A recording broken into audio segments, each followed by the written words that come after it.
the microphone breaks, camera breaks, controller breaks, whatever else.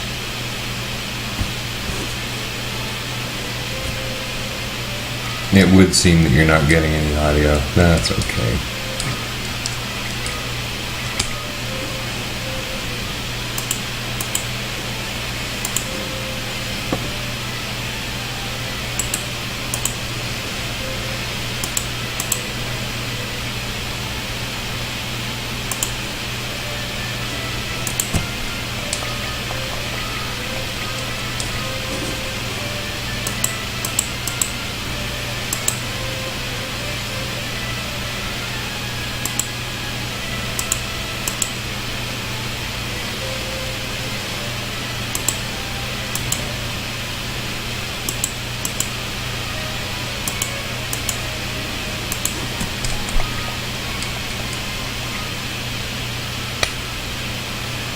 I'm sure it takes a while to get pretty good at this kind of thing.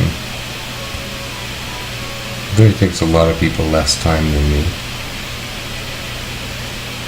I thought I'd make a trip over somewhere to get some high potions before I go to the next thing.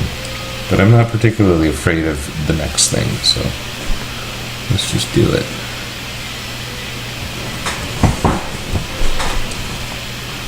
Meanwhile, I'm also using bad strategies, and this is to gain Ingus some job levels, although he's already doing okay in terms of his number of hits and such. He's much behind the others, though. Consequence of becoming a knight.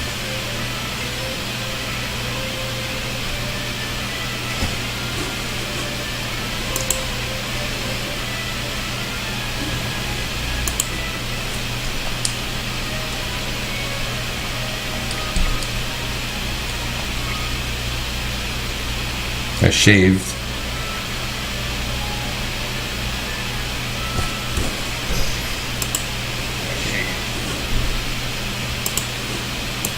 So there's that.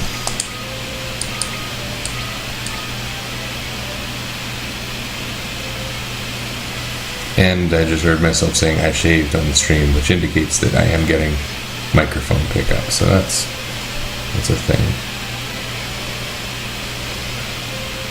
Not getting much company on the stream, but that's okay.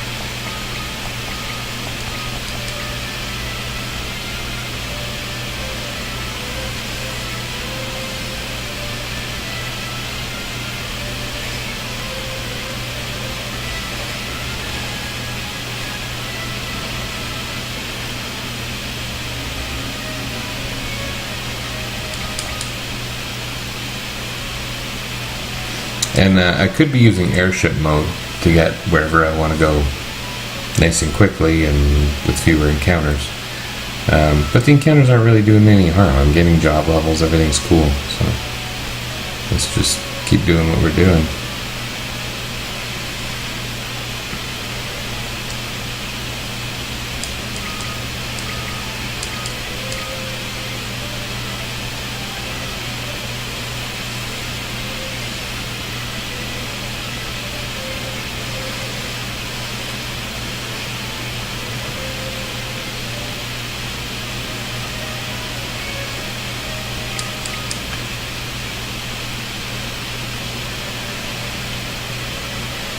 How many games have a floating continent?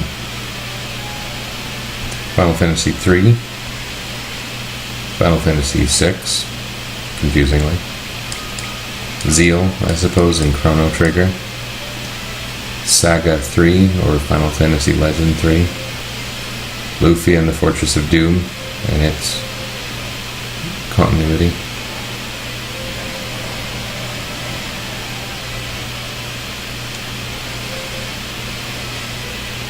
Floating continents are pretty commonplace, aren't they? Teenage Mutant Ninja Turtles 3, The Manhattan Project.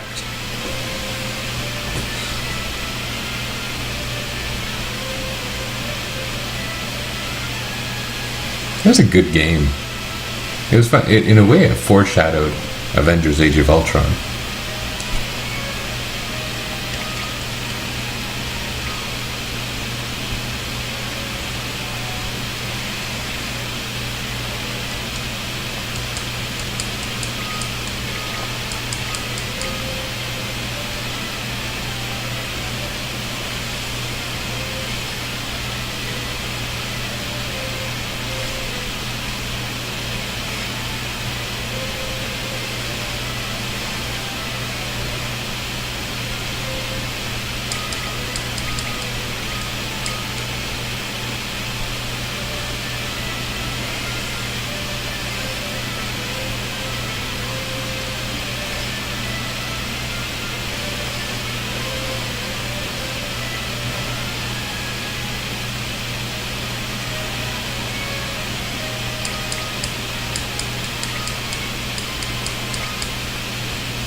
I think if I were doing this again or with a different combination of jobs, oh, it went right past where I wanted to go.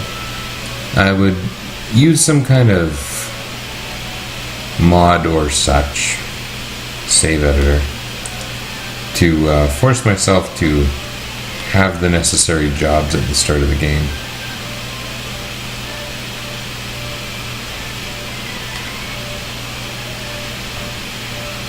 There's an item shop here, right? Because if not, I'm stupid.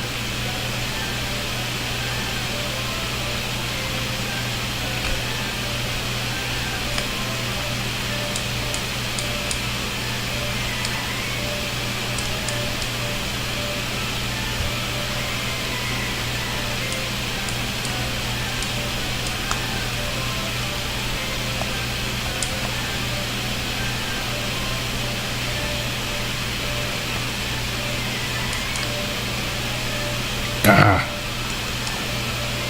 Okay, I'm gonna use the airship.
So that's the quest for the Onion Knight job.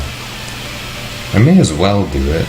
It's not really going to do me any good, but it's something else I can do.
These guys aren't hard, are they?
Do I have a warp spell? I do, don't I? Doesn't matter.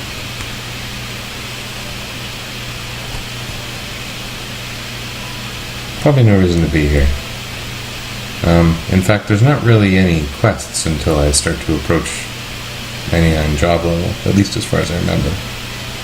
And by quests, I'm referring to quests that involve that Mogmat business. So we'll ignore that for a while.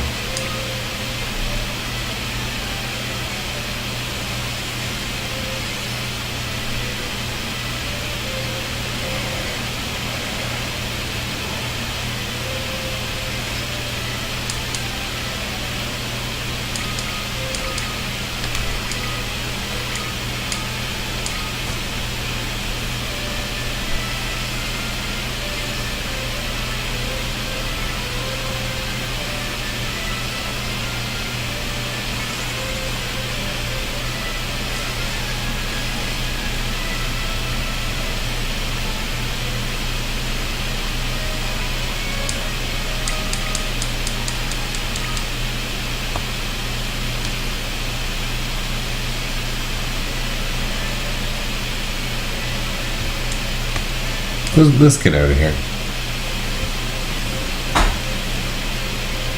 Let's do something different.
I kind of forgot this music was here. I was first introduced to this music on, I've told the story of my Japanese friend who would send me game music in like 1995. And I remember getting this from, I guess, the Final Fantasy III Symphonic Suite album. So there's some kind of shipwreck I'm supposed to go to, right?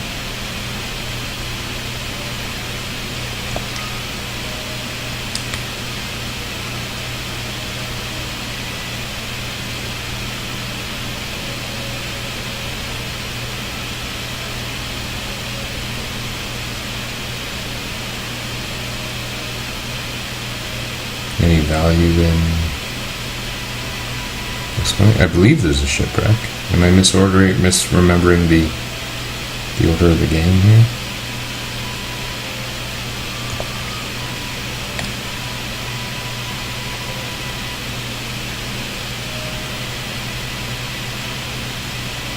Here we are.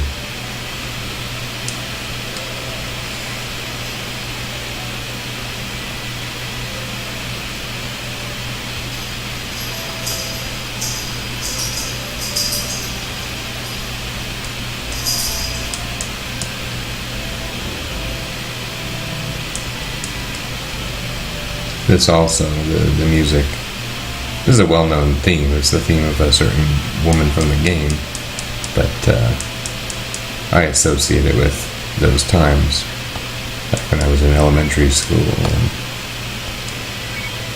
yeah, late elementary school.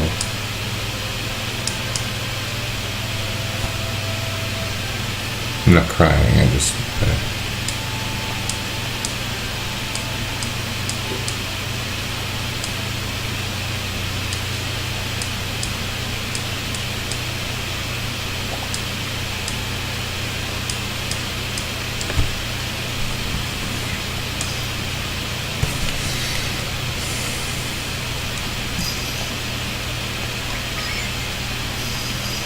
What exactly happens if you don't have an antidote?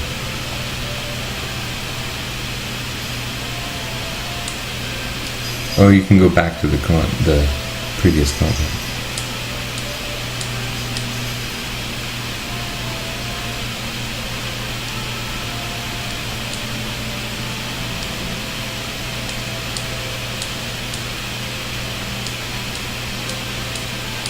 I remember her being a really useful supporting character. When she pops up in battle, she does cool things.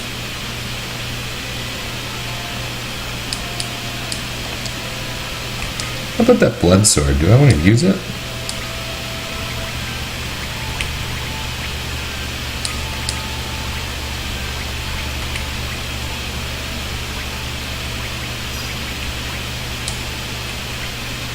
I guess so.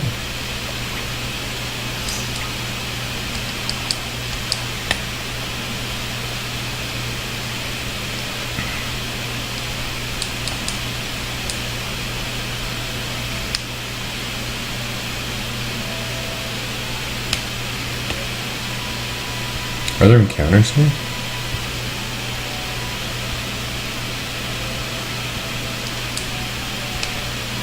Are there encounters here? Must be.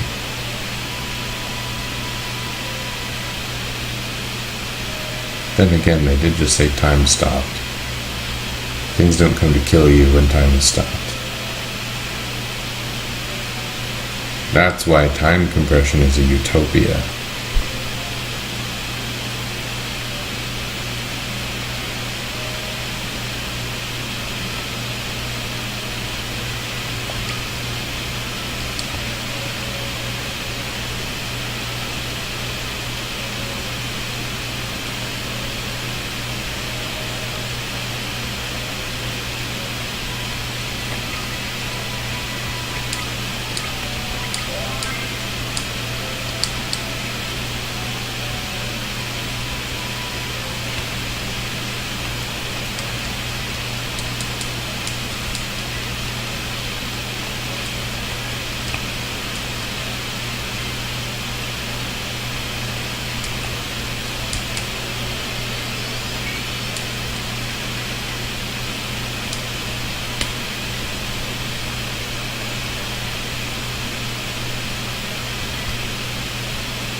I forgot that. Well, I vaguely remembered, and you can tell because I selected items. Enemies are quite a bit harder when you're not on the ship on the first continent.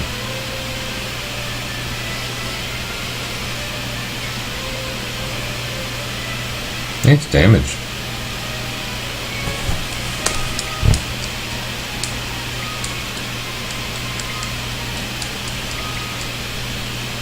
Lamia scale. What's that do? Huh. It's probably not going to be useful. Yeah, these bomb arms I got in that bomb fight, those are actually really, those are higher level fire damage items. So that's pretty cool.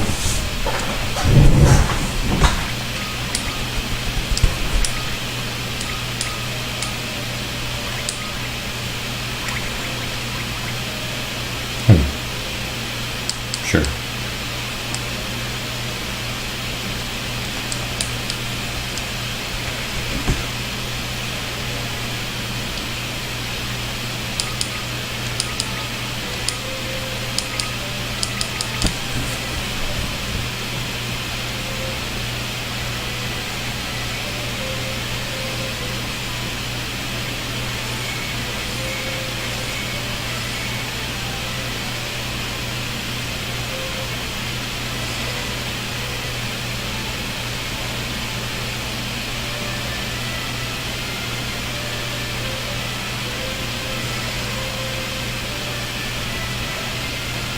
Wow.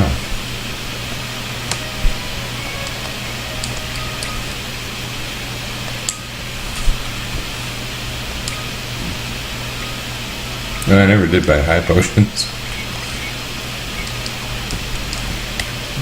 We'll muddle through this. We've got Area's help.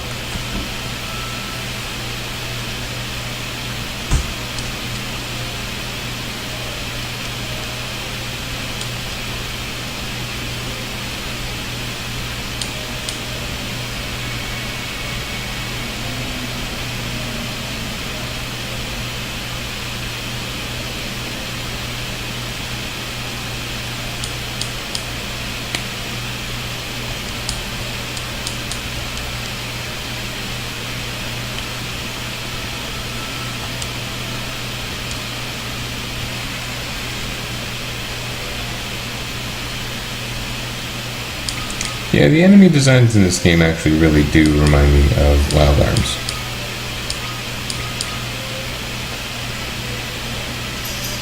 They're probably a little better than Wild Arms, though. Wild Arms seemed not that bad in its day, despite its graphical weirdness. It was a good holdover for the people who were Square Enix fans. It had a lot of things that were competitive with the bigger RPG makers, though. There were certainly some neat aspects.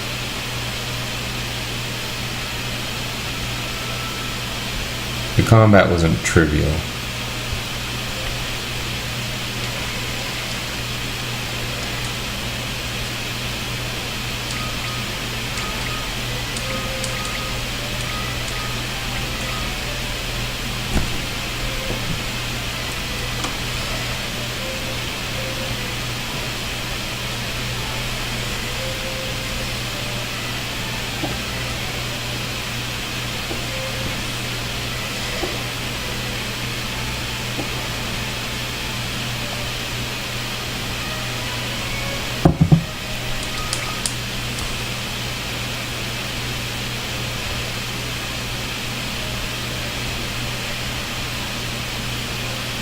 It's a lot of bridges.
That's the potion that she stole from that thing last round.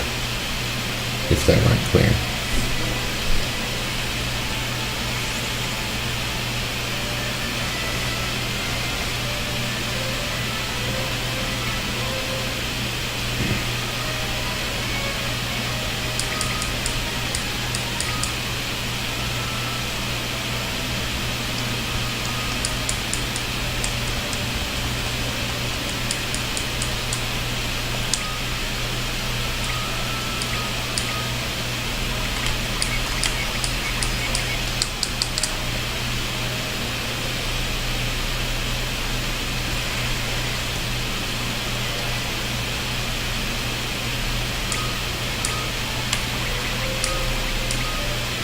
These don't look like cockatrices.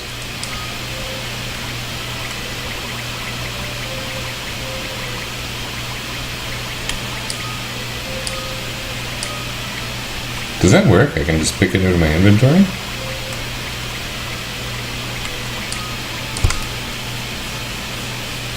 Hopefully that doesn't destroy it or anything stupid like that.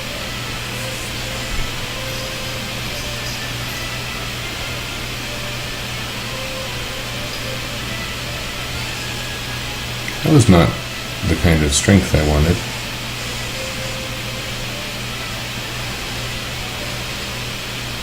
That was.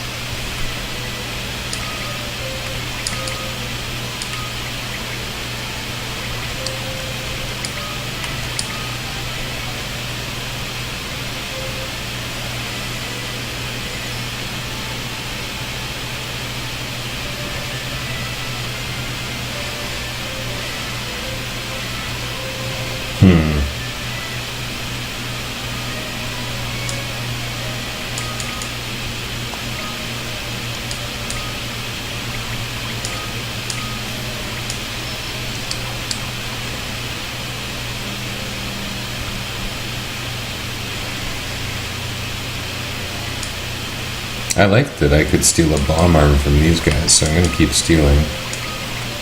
They also don't seem to like my lightning stabs very much.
Which way do I want to go?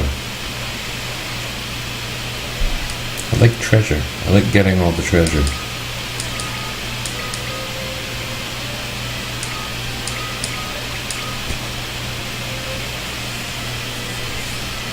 I also like getting bomb arms.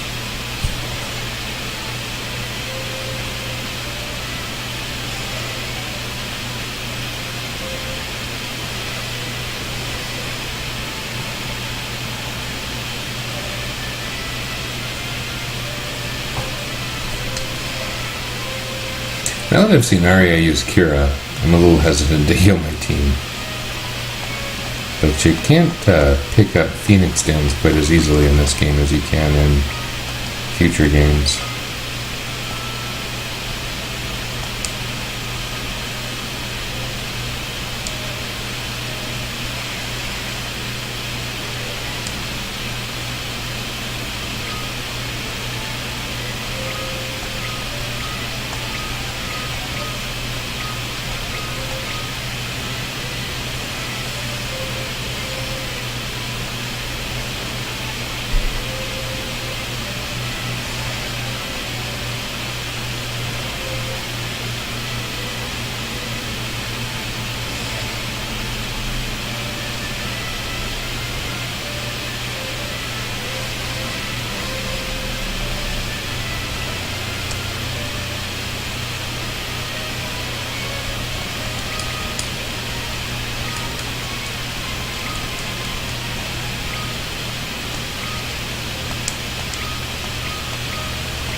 No, the other way is gonna lead to treasure. Man, I like always take the wrong path. And don't get me started on Dungeon Man.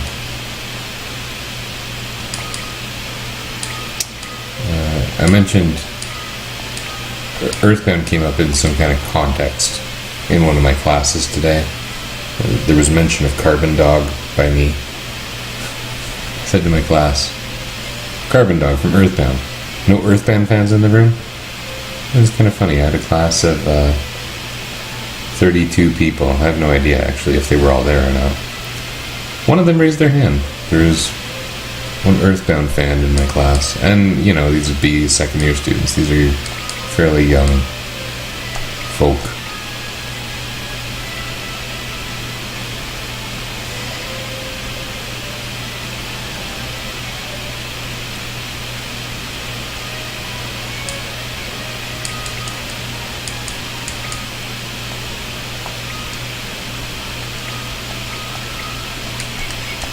Protect her. Her name is in yellow. She should use her desperation attack.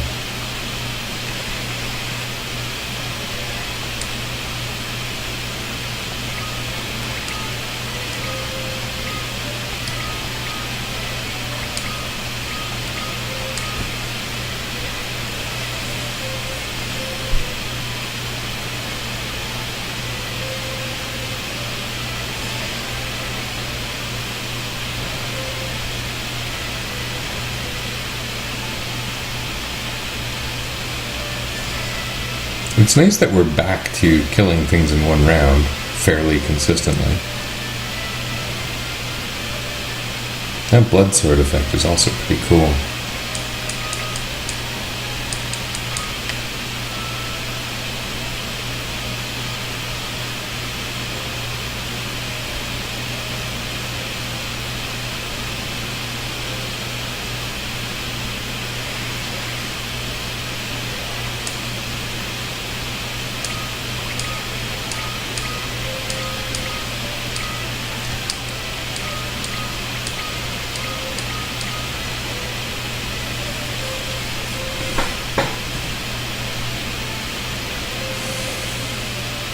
Ooh.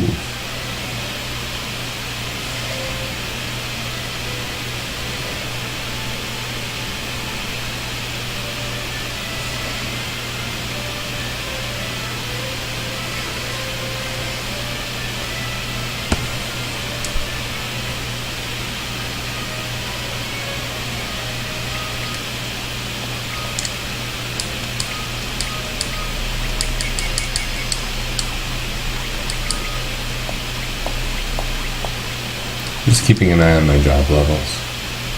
Hoping to hit 99 anytime now. One treasure. Oh, it's actually a really good treasure. I'll shut my mouth.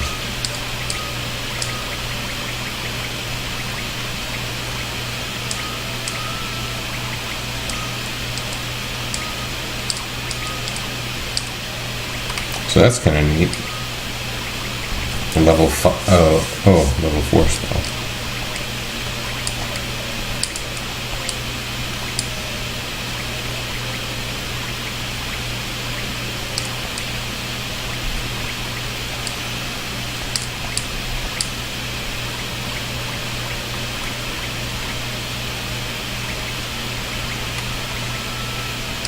But still, this can be valuable, right? The way magic is organized in this game is strange to me. Blizzaga being a level 4 spell.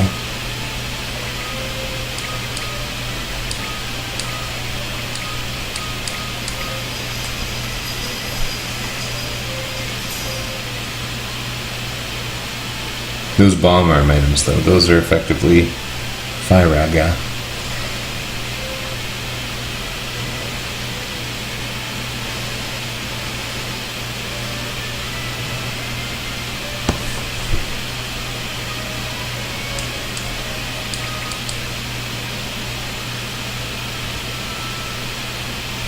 Arya's not helping me very much. I need to raise my compatibility with her. Got a preemptive strike here, that's interesting.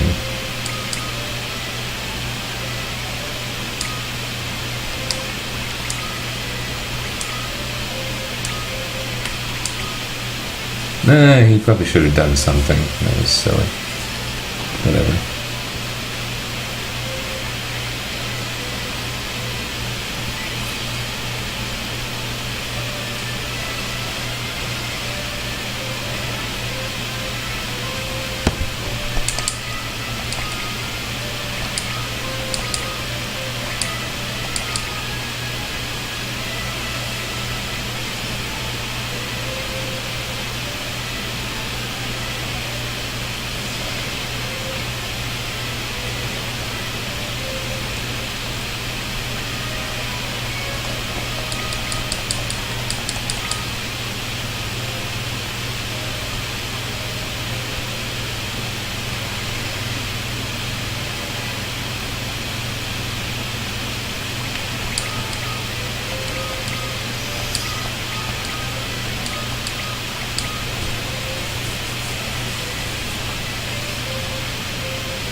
So I started, despite struggling to find my headset, despite a number of other things that made me start a little slow.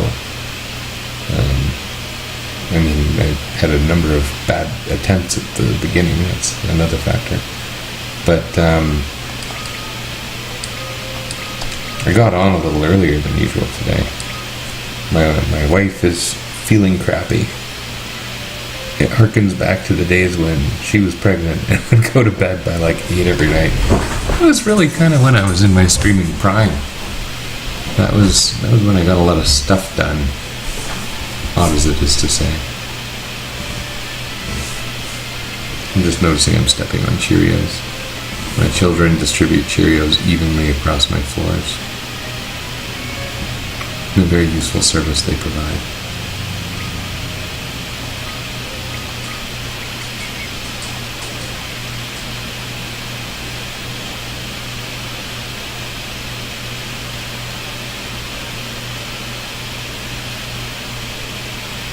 Arya, help me. Oh, 3 guys. New and exciting.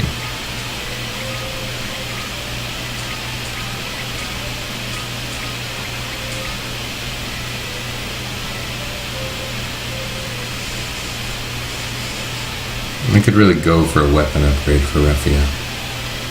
And I think there is one in the near future.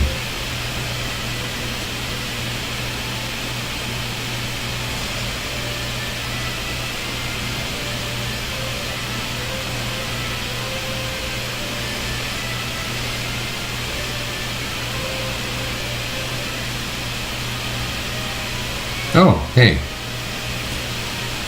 I don't know if you posted that like a couple minutes ago, but I wasn't watching closely. How you doing?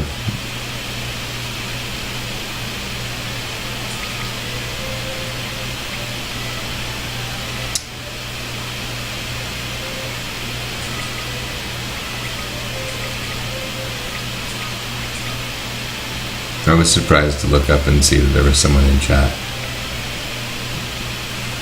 Especially given I have suboptimal circumstances here today.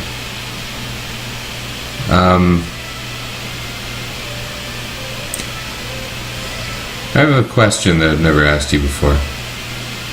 Username Rue9x. Do people call you Rue? Is that a thing? Or is that a thing you try to get to happen? Or do people still call you by your name?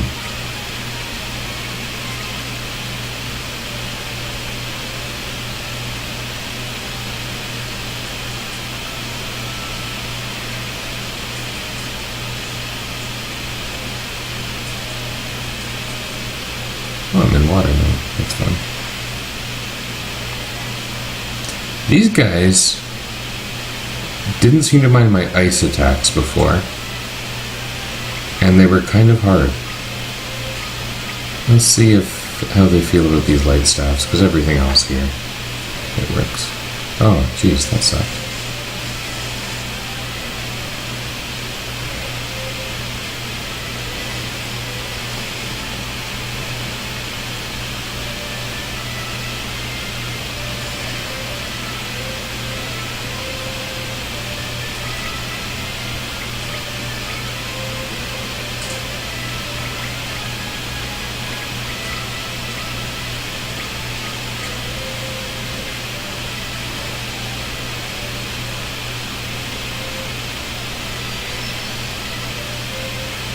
Hopefully these are just generally the worst guys in this dungeon.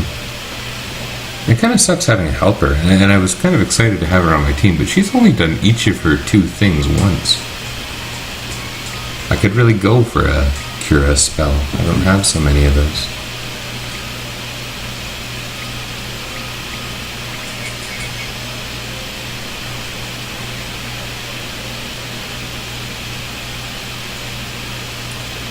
Only people who call me Andrew are my folks. That's interesting. Yeah, my family used to call me Kai a lot when I was really little.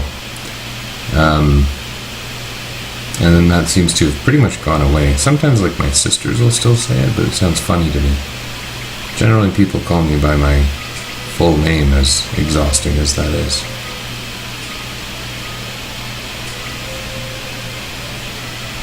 Oh, sure. Show up now that I dissed you.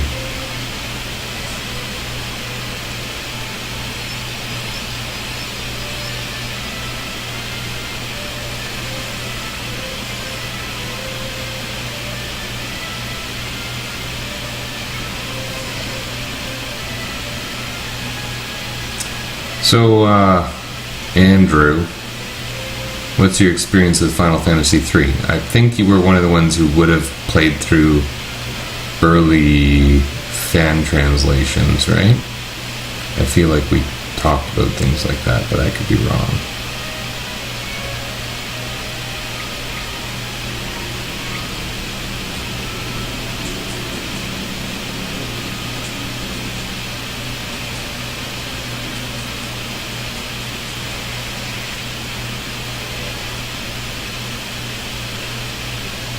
These guys suck. Should I just run away?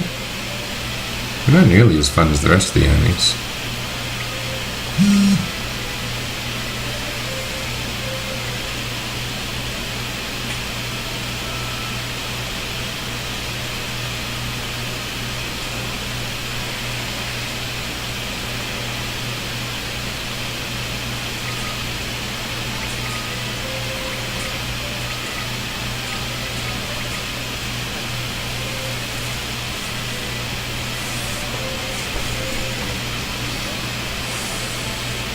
Have you played the 3D version of this game any significant amount?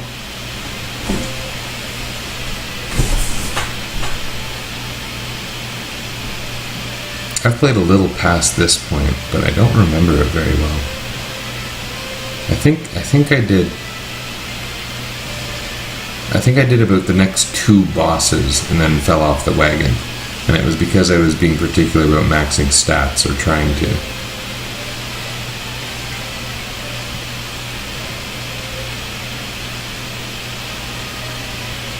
And the only stat you really max in this game is HP, by choosing high vitality jobs. In this playthrough, I don't have a choice. This game has no save points, right? I mean, I know that. I don't know why I'm asking for confirmation.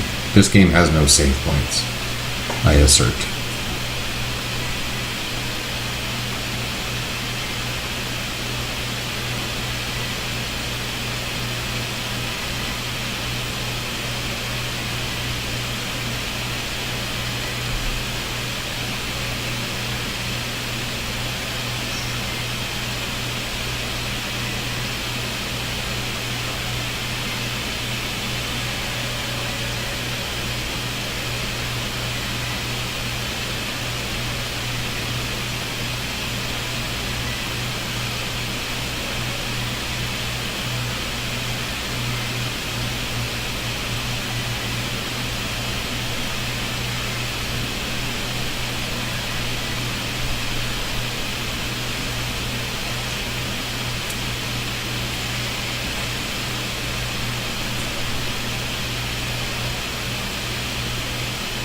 Wow, someone should have cast Protect on you.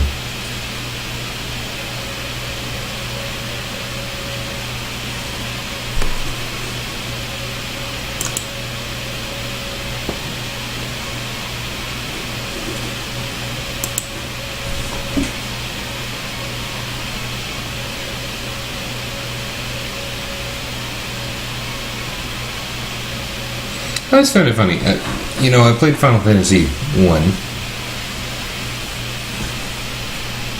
This is a funny looking Kraken. And then you would see things like, most notable was the Fiend of Fire was Merilith, or translated as Kari or Kari. And that would appear as a regular enemy in Final Fantasy IV. And you would just think, like, why was this not more significant? What do I do here? I don't even have Protect. So what's my white mage's role in this battle? I'm not going to be able to confuse or silence this bozo, so I guess we're going to huck items at him. But should I be using those now? I have lots of bomb arms.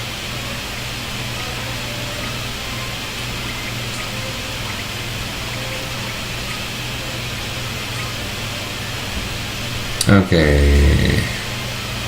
3J translated by something Demi-Force. I remember those people. Back in the Squareville days. Translation patch died right around where you are. Oh, okay. Still beat the game, it was hard. Yeah, I don't think I ever did the full muddle through, except games that were Japanese games that had basically full English text. And we're talking about things like... What did I do that with? It's a real thing.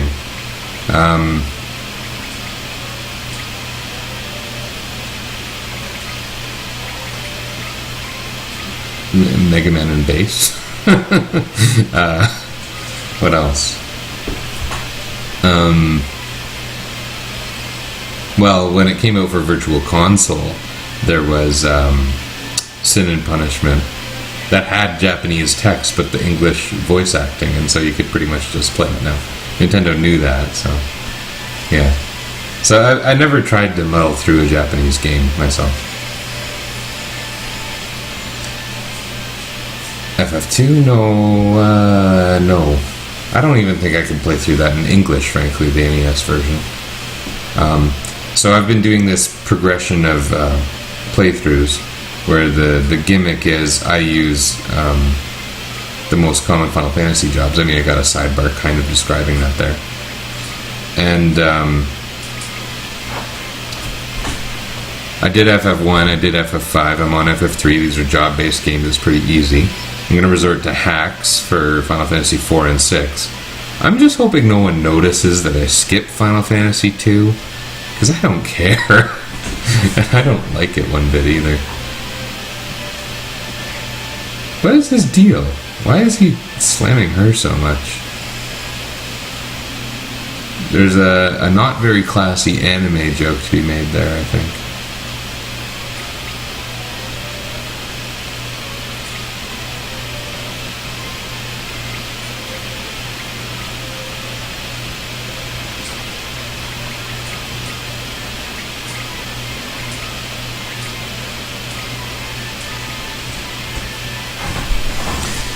Yeah, so, yeah, Final Fantasy 1, 5, 3, what do you do, 4, 6. I'm not going to bother with the ones... Oh, that was quick. I didn't even have a lot of good spell casting. That's interesting. I don't want to do the ones that only have 3-person party members. I've thought of a few other things I could experiment with. But the other thing is that after I started... I made this spreadsheet compiling what jobs are represented in the different games, to what extent. I kind of counted the job-based games as worth more. And sequels and spin-offs as half the points. Yeah, it was a good battle. I had a little bit of luck there in that he didn't double physical attack the same character and whatnot. But it was good. It went fast enough that it was good. We got so attached to her when she was with us, not casting support spells on us.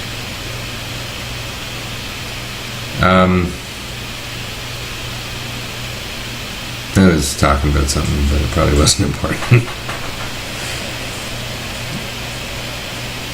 Oh yeah. I was compiling the information about the most common jobs in Final Fantasy games. It turns out I was wrong. I thought this was a good representation. It still is. It's kind of the classic fighter, thief, magic user, priest type thing. But not the most common Final Fantasy jobs. It turns out that I think first was monk, followed by white mage, followed by black mage, followed by ninja. Knight is less common, probably because some games have fighters and some games have knights. And knights are also not represented in some of the games, for example, some of the more modern games. Common of dog. Monk is more common than thief. It's kind of funny when you think about it. Final Fantasy IV, for example, has a lot of representation of fairly classic classes. There's no thief in the game. Where else? 7, where again, it's not a job-based game, but there are certain archetypes present. So you have Tifa, you call her a monk, you count the points for half. Eris, based on our limit breaks, you maybe call her a white mage. In a lot of the more modern games, there's gunners. So, I don't need this.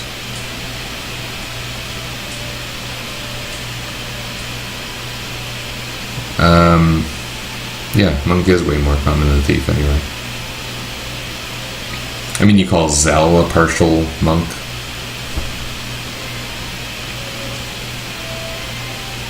FF9, the characters are pretty job-based, but Yuffie would be a thief. Yeah, I think I counted Yuffie as both a thief and a ninja, because she comes with steel materia. I mean, it's a little bit of a stretch. You're applying a little bit of judgment, but I didn't count it for very much because it's not a job-based game. But she has a steel materia, and she literally takes all your stuff. Kind of hard not to say that is a thief. I'm not going to spend all my money on high potions because there's probably some gear here.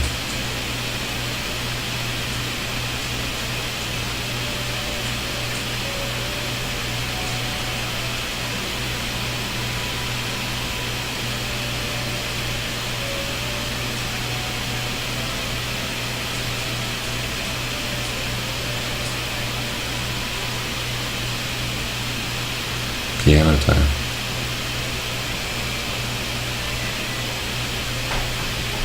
Did this exist in the Famicom version?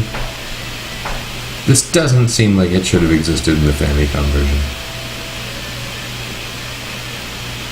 Arguably count Edge as a ninja thief. Lubricant. The fiend of sex.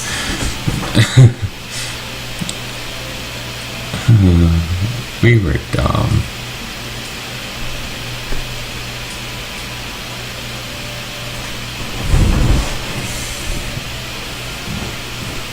Yeah, there's a few like that. And then you have Final Fantasy IX. Amarant's a funny one because he has everything that's typical about a monk and everything that's typical about... Well, not everything that's typical about a ninja. Because in Final Fantasy games it tends to be that one of the hallmarks of the ninja is dual wielding. And FF9 doesn't have that.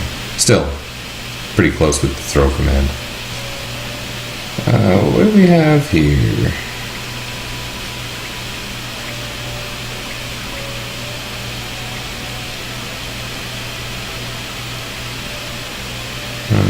Does she have thief gloves? I guess so. This is like, it would show an arrow if these were improvements, right? So I was so excited for gear, it turns out there's no gear. Monkey, yes.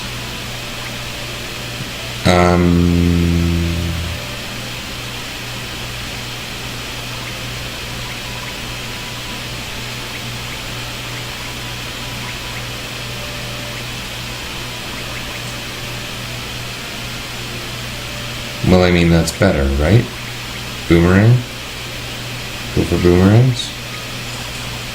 I might have missed something in the armor store, because now I'm realizing it doesn't show me an indicator that something's better. But I can't equip Viking stuff. I'm not going to use shields. Oh, this is way better for Raphia. Black Garb is way better. Black Cowl is a bit better. Can't use those. Okay, there goes all my money. Awesome. I did get that equipment upgrade for Refia I was hoping for, though.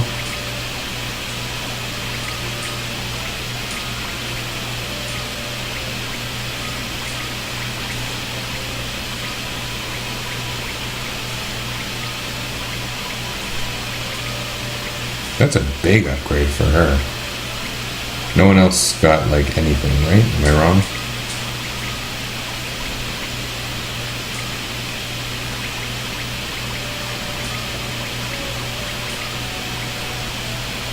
Her defense is now significantly higher than the knight.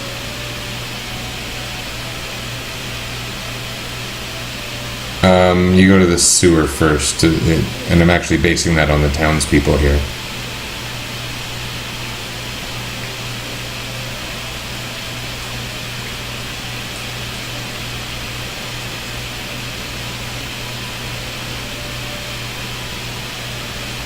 I don't remember how to get to the sewers.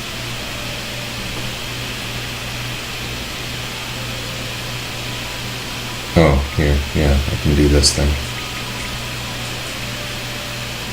Dual wielding shields. Oh, okay. I do.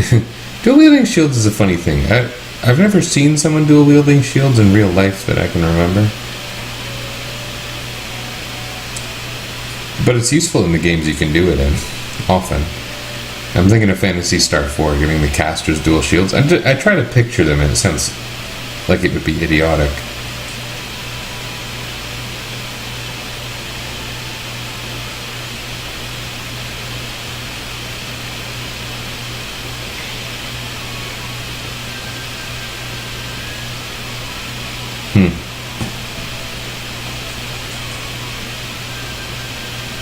I thought you meant 256 plus, as in 256 or more. Inconceivable.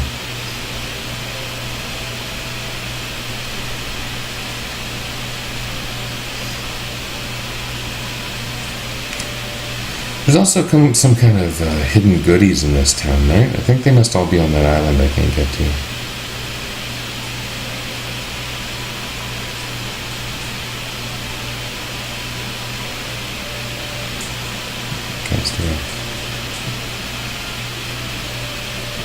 Get out of my way, lady. Oh, I saw a super screenshot recently on the Game FAQ's Final Fantasy board. They said, like, whoever posted it, and I know it was one of two people, but I forget which one, said, like, this is what hell looks like. And you know, I remember who it is now. It was the person whose name was, like, Galley 1 of 1 the 1C.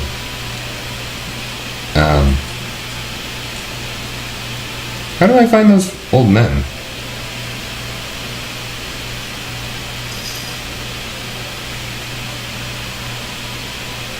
Yeah, Goldor. Goldark. It was Goldar in Power Rangers, Goldor in this game, and Goldark in SOG. There are lots of gold people. Except I don't know if Goldark was gold at all.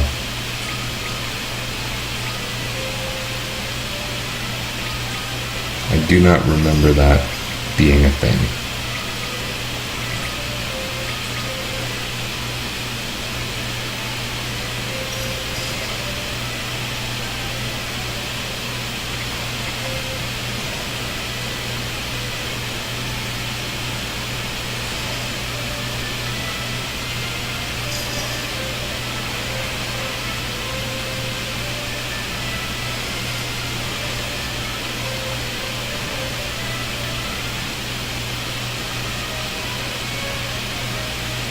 Don't remember how to trigger the old dudes. That is too bad.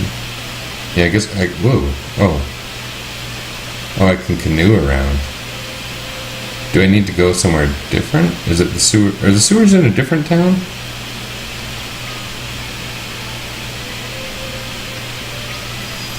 Oh, I meant to move Refi to the back row, but I keep forgetting.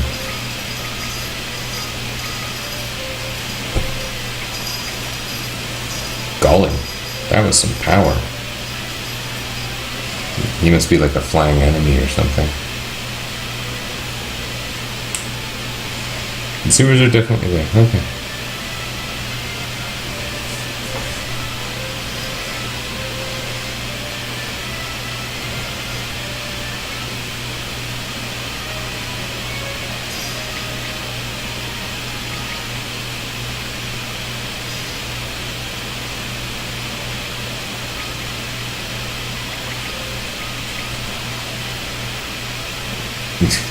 It might be that my tank is now the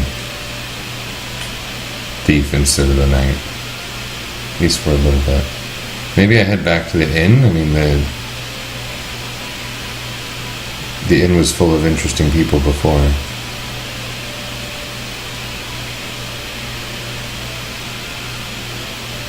Nothing really changed here. Okay. I don't want to talk to all those people.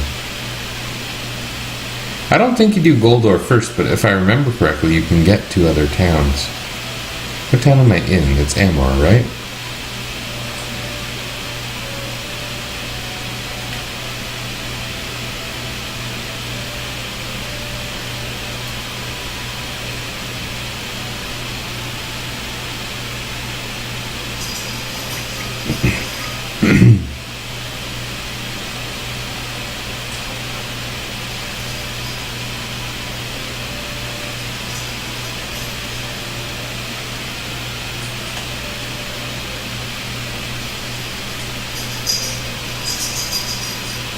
That, like, Cabbage Patch Island, I believe, is full of goodies.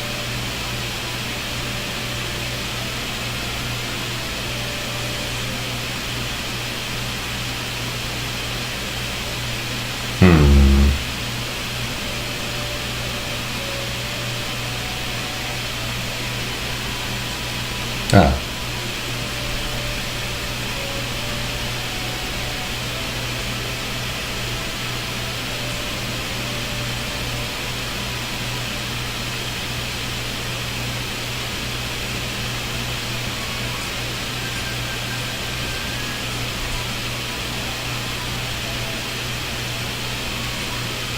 Tally ho.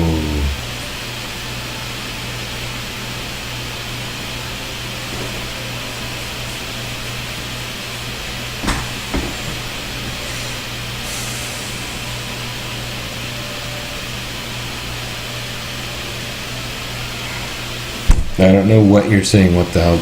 Oh, battle sprites for the old men, eh? Mind the stench. That's a nice thing to say.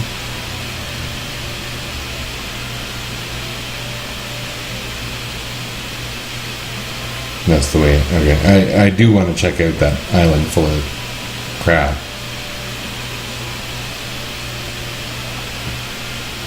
But there's not like extra bonus, happy, fun stuff around, right? Oh, this is special.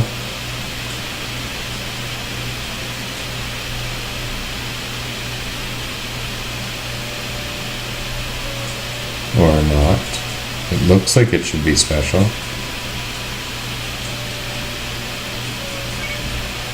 Oh, well, I bought those.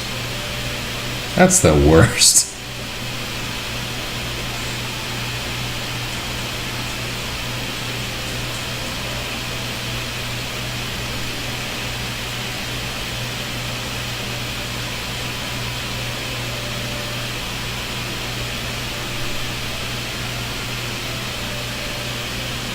Woohoo Thief Gloves. I can't tell if you're like making fun or what.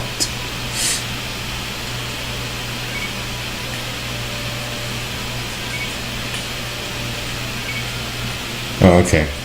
This island is not as exciting as I had thought it might be.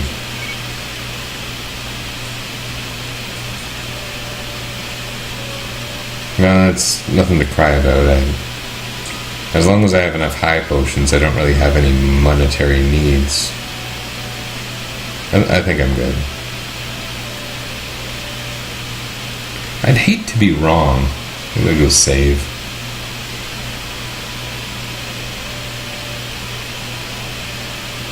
dying in this game is, I don't know, if you played modern Final Fantasy games, it feels really unforgiving. Really, it's just reasonable. In that you actually... It does an automatic save thing that I understand not during boss battles.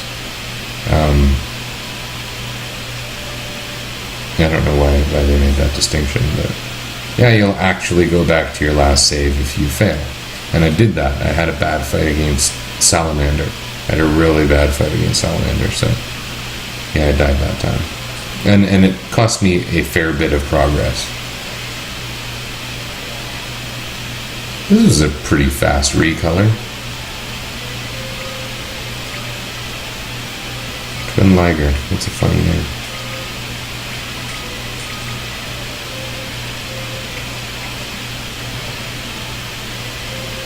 Yeah, this is the Steam version.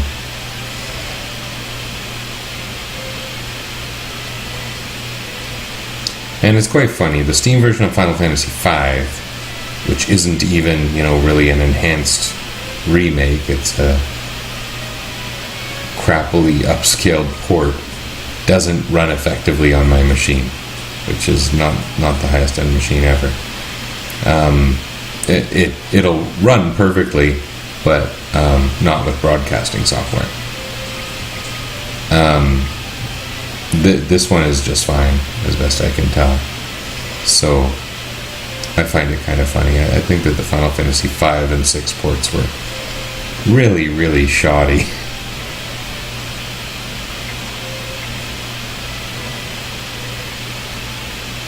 This is fine, though.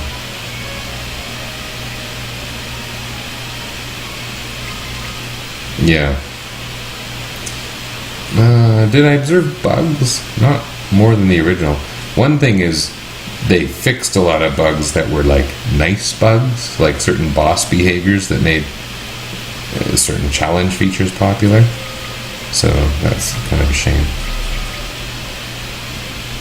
Certain bosses you could berserk or something, which, well, it's an easy way out. It adds interest to those boss battles. And it's neat for those who figure things out that are along those lines.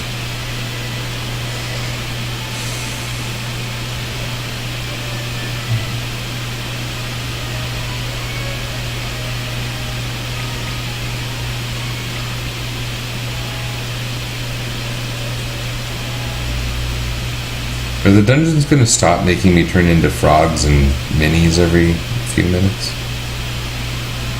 Port bugs. Launcher stays open and then relaunch it. I didn't have that problem.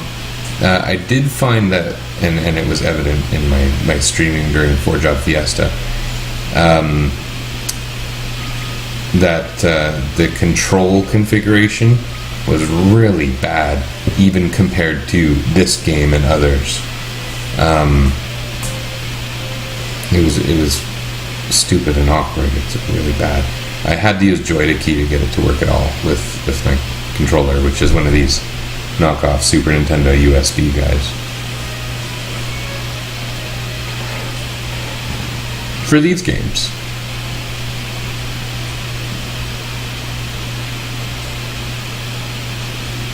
Yeah, okay, you just said the same thing. We got, our probably 30-second delay we're working with, so. Would I rather kill frogs or spiders?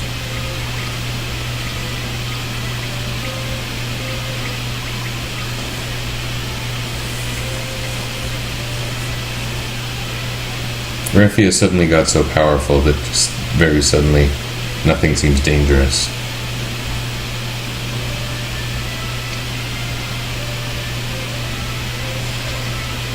Ingus hasn't even been able to swing at things for a little while.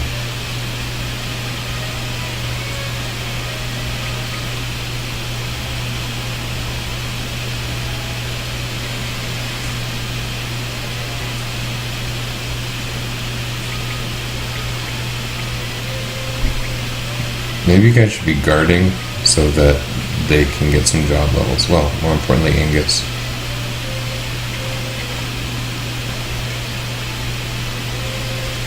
And I don't like using Joy the Key. I find Joy the Key itself quite awkward, so if I can avoid it, it makes me pretty happy. The chat is just IRC. Yeah, I wouldn't... I like the... I know some people who have... I don't think that the person who I'm closest to who does regular Twitch streaming is partner status or anything, because they've got the same job as me. They've got a good job. Which is just not to say that a Twitch streamer can't have a good job, but he knows a lot of things, and he's invested some time and to some extent a little bit of money into making his streams effective. Oh, that was pretty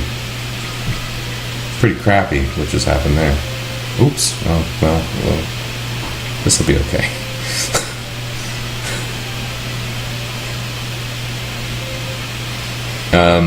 Anyway, he does a bot. I believe it's a free bot.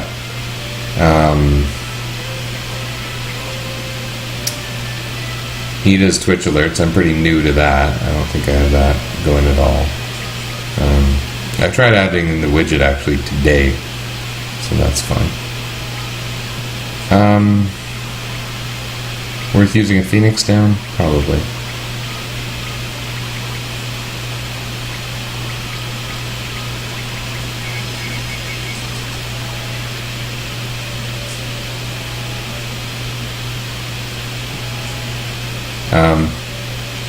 I like the idea of the bots. I've seen some kind of cool Twitch bots. I don't know. That'd be a fun thing for us to do. I don't know who else in our little group streams, but it would be kind of funny to have one that spews our garbage old quotes and stuff. I ran all those idiotic scripts we used to run. That'd be neat. Idiocy sells.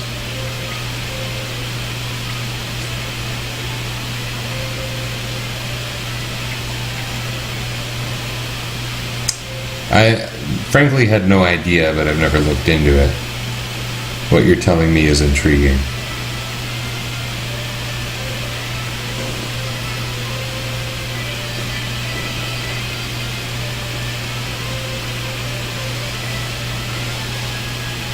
Do people still use MIRC? I kind of thought it was like deprecated.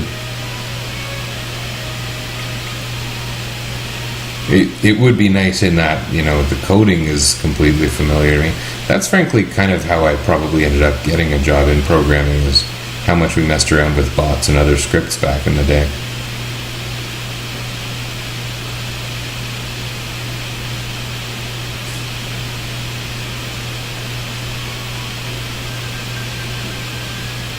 We must aid them.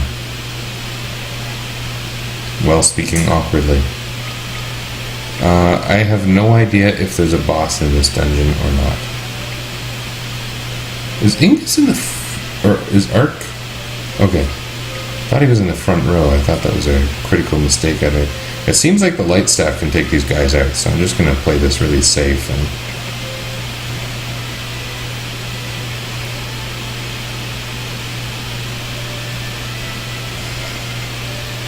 I wish that's how it worked for me. Again, I got no idea what you're talking about. Are you talking about the getting a job out of playing with IRC bots? Because that's not exactly how things lined up for me. But, I don't know. When I think about my first thing I ever did that related to programming, really, that was probably it. It was probably writing crappy IRC bots. And then there were other things I did. I mean, I had programming courses in high school, but doing something for pleasure, you're probably going to learn more faster. And I don't know. I had a lot of fun in high school, too. By the end of high school, I mean, we mostly coded in Turing, which is totally a learning language, but there's the IRC scripting, there was the Turing. I played with Perl a little bit, and I don't remember a thing about it.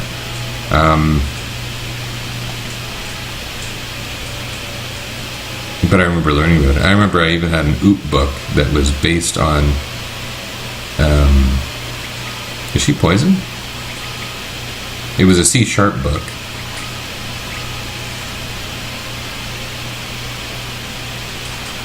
Sorry, not C#, C++. C# didn't exist yet.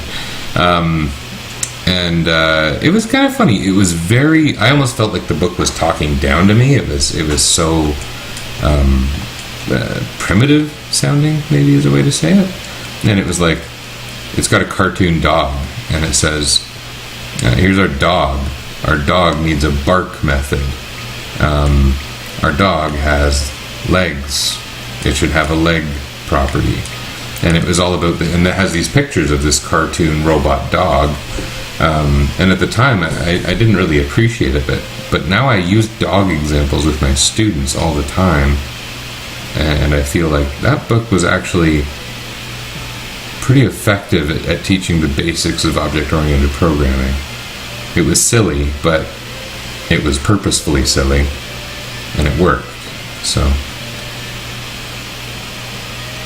IRC skills translated into getting QA gigs. Yeah.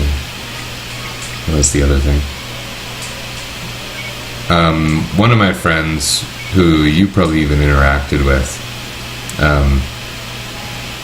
was super intently interested in getting a gaming job, and so he did little college certificates and such until he did get one. And at first it was testing, which I think everyone knows is just a terrible, terrible gig. But then he got into gaming QA. A huge volcano.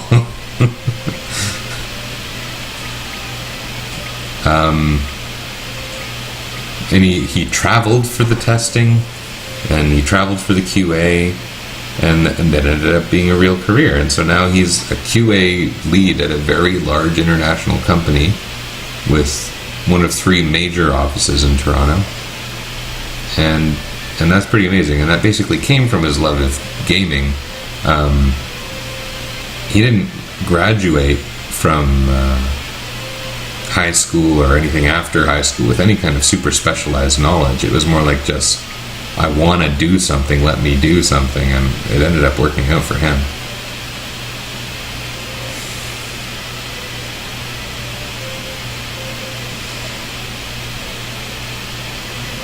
And then the other one, I had like 3 friends who sometimes hopped on our IRC channels. One of them is editing porn now. Very happily editing porn.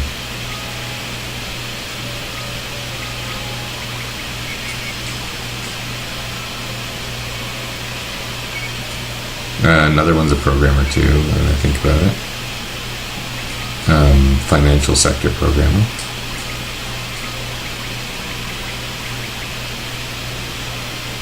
Sure. What else did I just pick up? Some kind of gloves, right?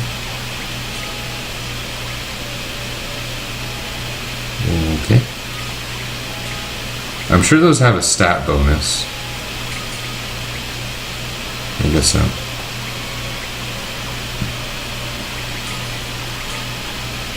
That was some good stuff I just got.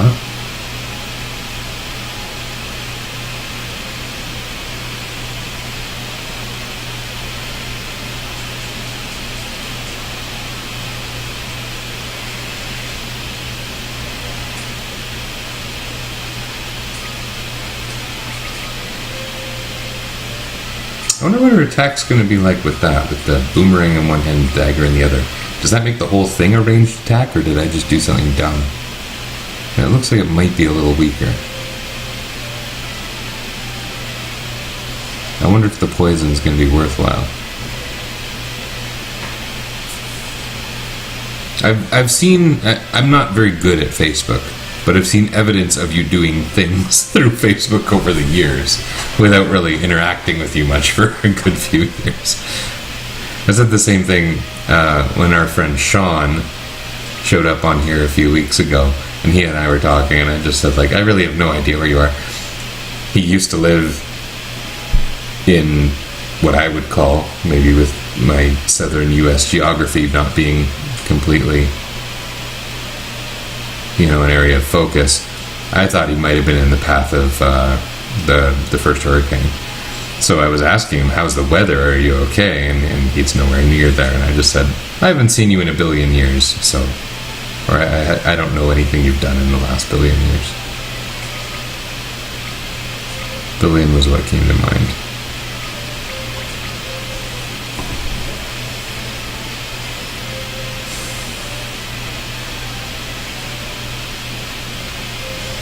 Read QA for Goldor 2. Neat.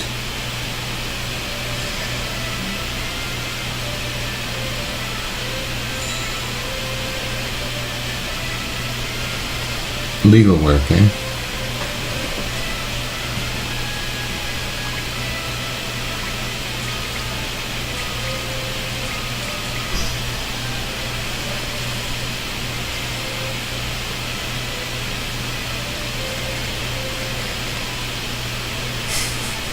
That was the best possible outcome for Ark being confused.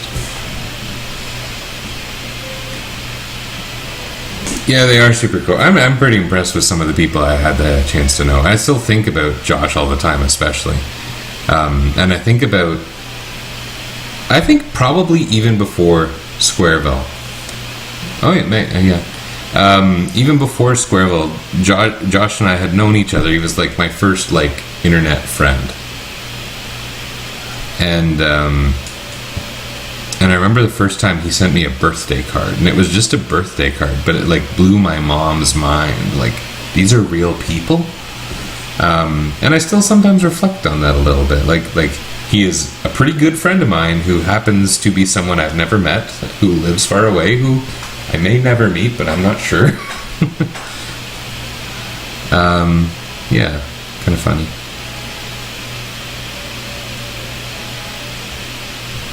Those are weird words.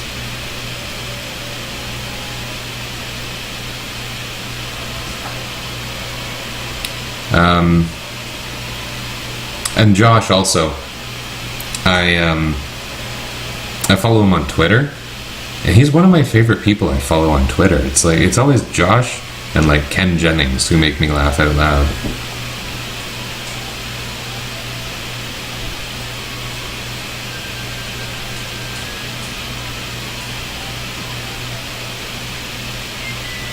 Bathsheba, does that mean something?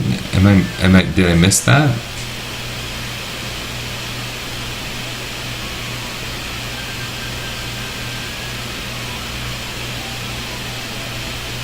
What's funny is the people from Squareville who I didn't really keep in touch with at all. And a funny one is that Josh Teeters, I don't know, I feel funny using real names, but I think he goes by it. Alter Josh, whatever they say. Didn't keep up with him really at all, but he completely kept up with Josh and I guess a couple other people. I didn't really follow what was happening there, but I understand I got the shoes, right?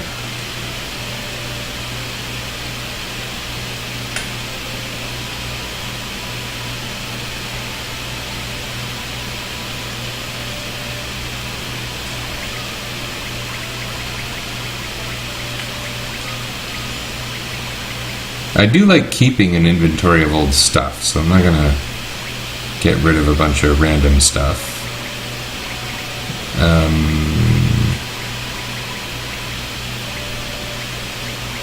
But I do know I have an extra black cowl and thief gloves.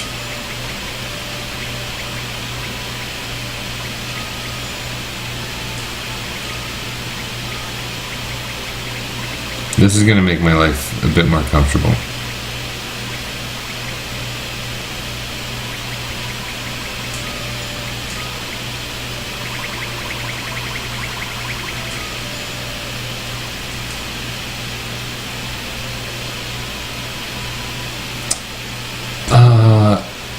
Rachel, somehow Facebook like a couple years ago, but you know I haven't been so good at Facebook. I don't think I know anything about her in the last at least 6 years. I estimate, thinking of how long I've known my wife.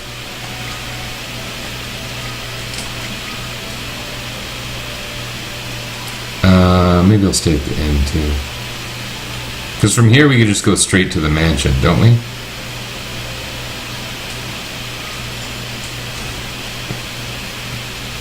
Get some gold swords.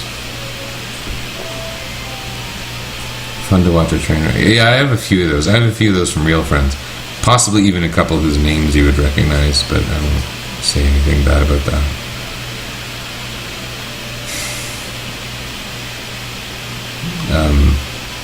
Yeah, it's interesting. I used to bring my real life to our IRC channel all the time when I was a very dramatic teenager, right? And a lot of the people who I talked about remained dramatic teenagers. And I am a less dramatic person.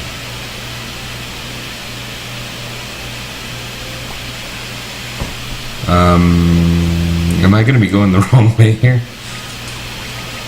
That's a weird name. Dracrocota. Are they made out of clay, I wonder?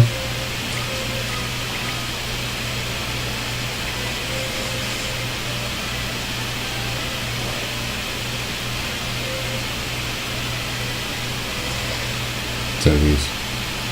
Yeah, Jessica.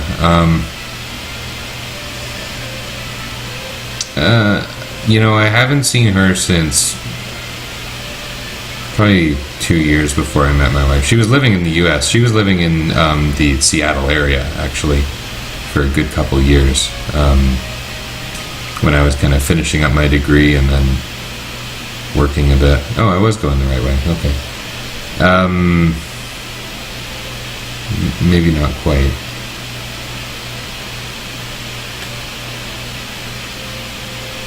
Oh, is this the swamp we were talking about? Oh, look at this ugly thing. Uh-oh, controller went haywire. We good? Okay.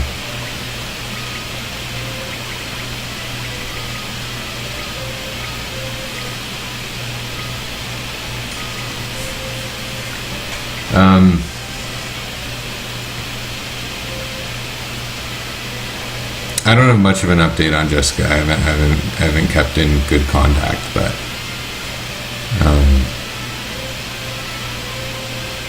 yeah, I did talk about her a lot.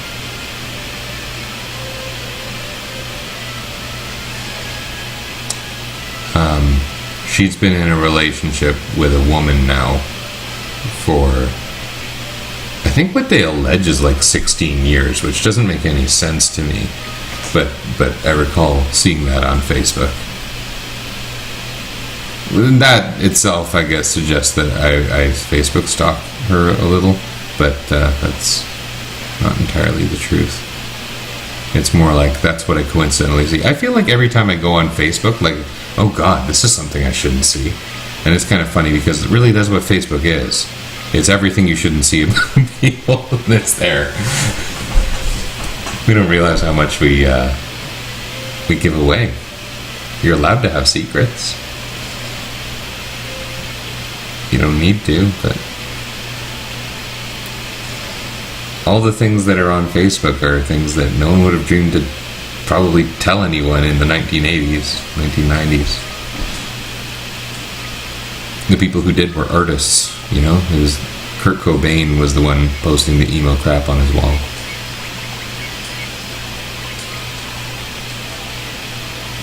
That's what Facebook is for. You're absolutely right.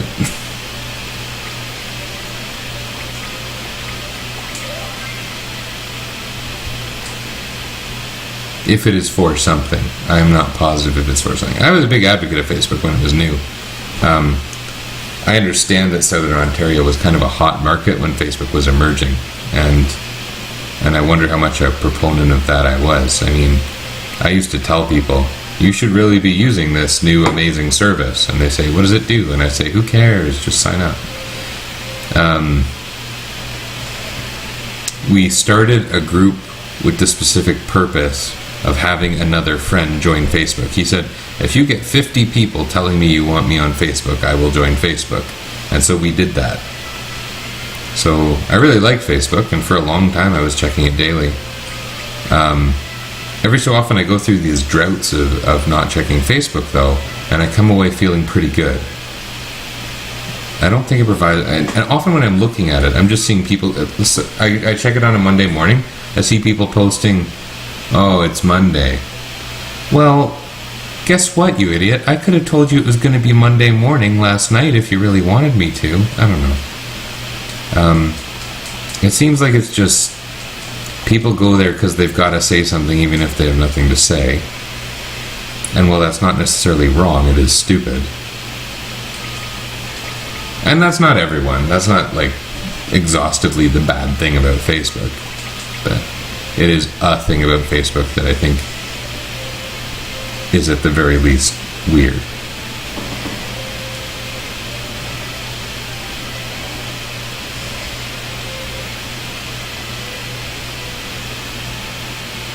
Well, you know, I end up getting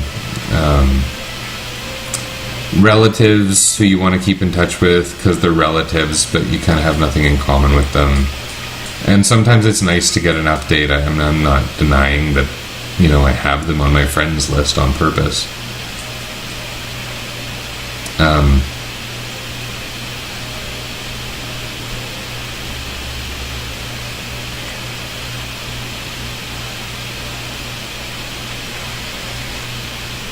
And then I have like elementary school people. Josh involved in Trump posts. Josh gets super involved in Trump posts on Twitter. And I like a lot of, and it's funny because my Twitter account, my main one, is increasingly professional in nature. I try and direct it towards my work in teaching, my personal one. Now, this stream, I have a separate Twitter account that I use associated with this stream that I separate quite completely from my personal Twitter, but I just keep wanting to like everything Josh posts, and all I think is like, what if I have some deeply conservative / Republican student? Am I going to be offending their core values by liking Josh's tweet? You know, like Ted Cruz likes porn. Surely he offends someone. I'm not in Ted Cruz's position, and it's not quite liking the same thing, but I do have to wonder about what people think about the things I like on Facebook. You know, my boss follows me regularly on Twitter. I said Facebook just now. I'm talking about Twitter.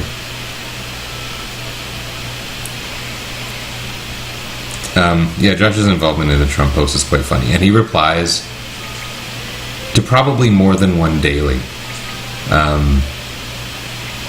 And usually, often they're pretty clever. Or at least amusingly biting.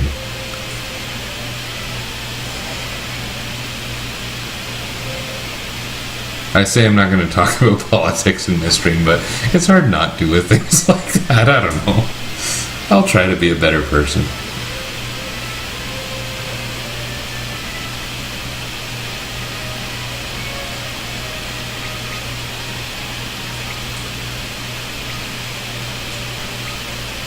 So with regard, totally getting off topic, but I'm thinking about it. Why did I do that? That wasn't what I was going to ask you, by the way.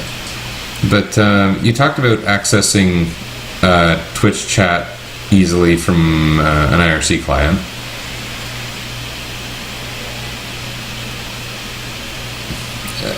I'm into teaching, but I would say I'm allowed to carry beliefs as long as it's nothing too... I was always very bad keeping things separate. If I were to... I worry about streaming because I don't want the students to watch me stream. I don't want homework here. I don't want them to see when I'm not marking because I'm playing games. But I teach at the college level, so it's kind of okay if I openly carry an opinion, where an elementary school teacher might have to be a little more careful, and they're usually, by their college or whatever, recommended to keep a different profile online. But yeah, my actual Twitter bio, my personal one, if you were to look for it, look at it, says something like no ability to separate the personal and professional or something. Increasingly I do, but I do it very consciously. Oh man. Oh, it wasn't very powerful. Okay. These battles aren't hard at all. Like, I find myself not concentrating in the least. I'm enjoying our talk, actually. Yeah, sorry, I was going to ask you about the IRC thing. What I was going to say is, do a lot of people make use of that? Like, there has to be pretty good applications for that besides bots. Is that how people monitor stream viewership?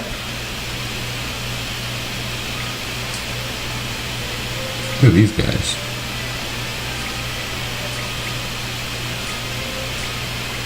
Or is that how people monitor other aspects? Like, there's a lot I feel like you could do with the information that would be sitting in an IRC channel.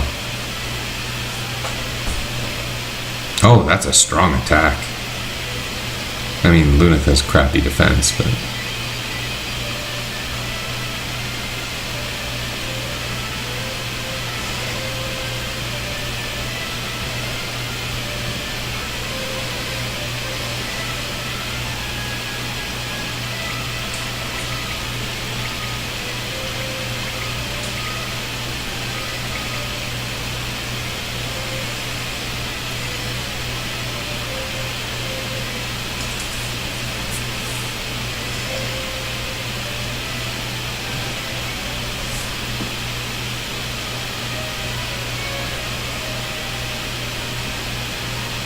The channel user list is inaccurate.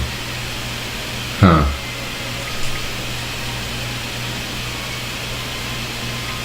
Okay. Well, I don't know. I was snooping around a couple other streams recently. I mean, I guess that's what people do on this service. And one of them had built their own bot for communicating between a couple related streams. And part of what it was doing was just spewing goofy quotes. And it totally made me think of our activities in the past. That would be kind of cool.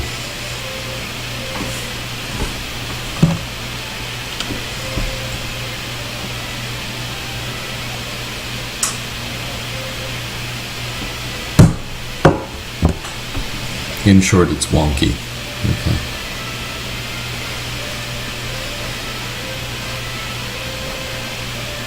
What kinds of things do you stream? I haven't really been having a look. Or do you do that at all? You got a crown next to your name. I honestly don't know what that means.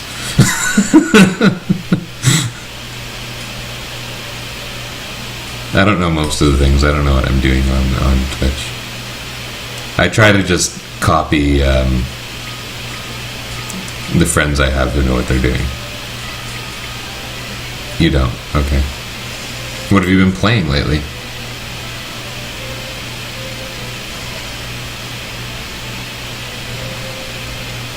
I find it funny as I say, what have you been playing lately? One of my friends who, in a way, I've told this story before. I've got this great shirt. It was out of a nerd block. And it's got a giant Ultros on it. And it's like an 8-bit rendition of... oh, you did that. Okay. 8-bit version of Ultros. And it shows all these different Final Fantasy monsters as if it's the stage select screen from like a fighting game type thing. Sounds weird, but it's very cool. And when I got the shirt, my wife had no idea what it even was because she got me the nerd block, and it made me so happy. She was like, "What is it?" And I had to explain to her, like, this is the game I was playing when I became best friends with this person, and it's sort of the game that brought us together, and we play it together every day, and I know this game so well. I really like having the Ultra shirt. Why did I start talking about this again? Oh, because of asking what you're playing lately. It's just a funny thing. That particular friend has really taken to not playing the JRPGs and fighting games that we used to play all the time. And instead he's really into the shooter of the month type thing. He's probably playing PlayerUnknown Battleground now. He gets really into the latest Call of Duty or whatever. And I just find it funny, you know? This is going to sound like a terrible, very large-scale judgment, but kind of... I thought he had really good taste. And then, once we stopped playing together, he started playing just the most popular things. And now I feel like he doesn't have taste. It'll be amusing if he ever watches them. Skyrim lately. You know what's funny? I never played Skyrim. In fact, this is very strange. The only Elder Scrolls game I played, I think I can qualify this statement. Pretty sure the only Elder Scrolls game I played was Arena, which is Elder Scrolls 1. Even when, I remember KS used to always talk about Daggerfall.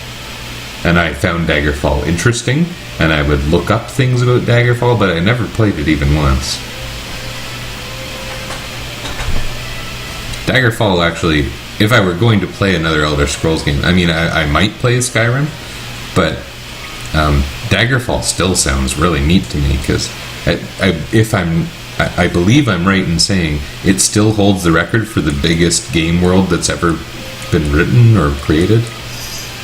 And I think it's not procedurally generated, to my knowledge. It probably was when it was created, but largest game world ever is Daggerfall, I believe. Unless something has come along and surpassed it recently. As of like 3 years ago, it was definitely Daggerfall.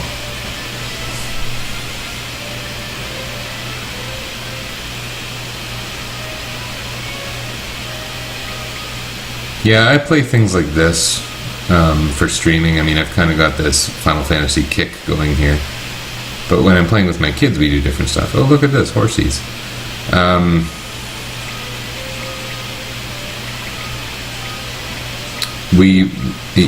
I do what they want to do. It ends up being good stuff. Mario Maker is great. We play some Minecraft. We play some Wii Minecraft mostly. Sometimes they'll whip out an iPad. Sometimes I whip out my computer. But Minecraft, a lot of creative games, I guess. I was talking about Wild Arms on this stream before you joined me. That's actually quite funny. I was talking about how the enemy renderings in this game remind me of Wild Arms 1.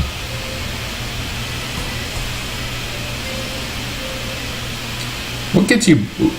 You talking about Wild Arms getting bored. You mean like the start of Wild Arms bores you? Or was there a boring part?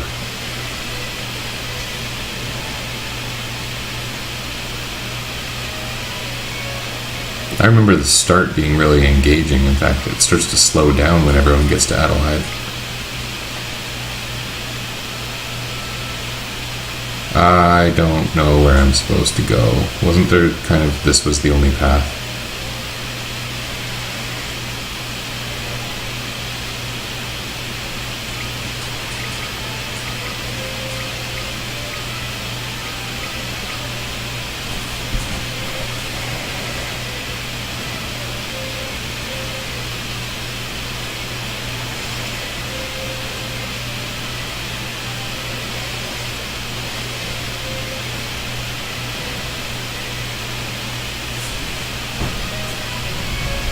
Your first Wild Arms was Wild Arms 2.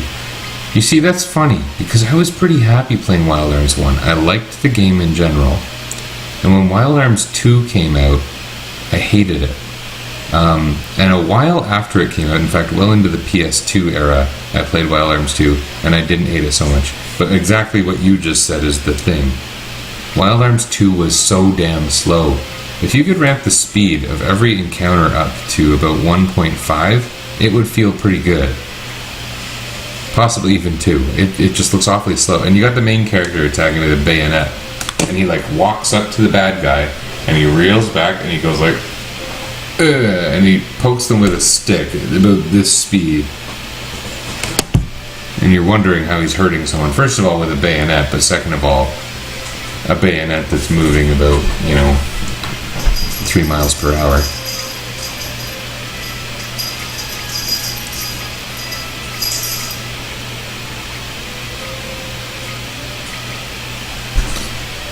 Poke.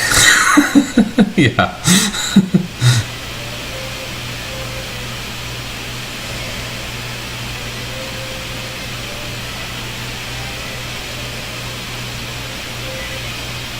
There were certain things about Wild Arms 2 I really liked. What was funny was how many of the characters' skill sets you really had no way to take advantage of until you did like end game grinding and over leveling.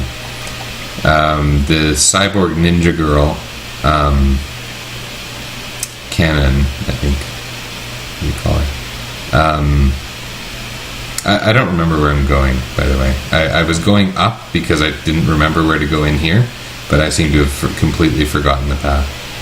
But she had a skill where it would grow based on how many times she had used her other skills, and it took a very long time to gain those skills.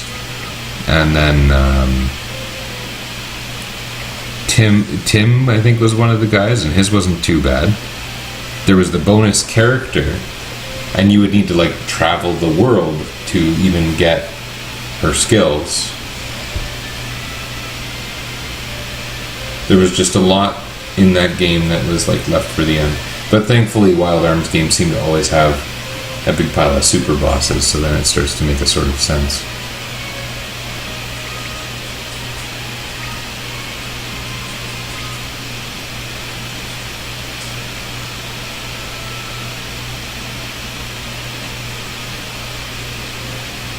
Is the end of this hallway a secret? Do I have to do that zoom button thing? Find a secret shiny candlestick or something stupid like that?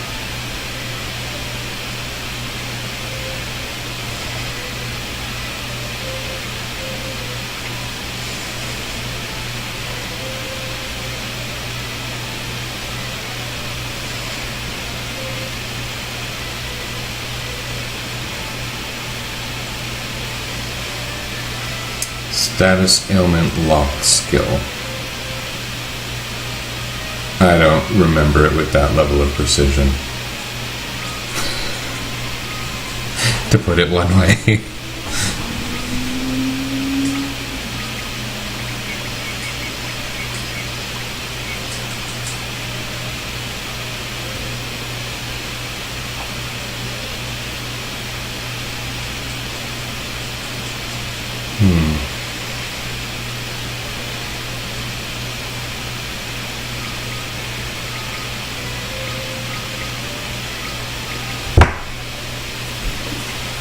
I remember I really liked Canon.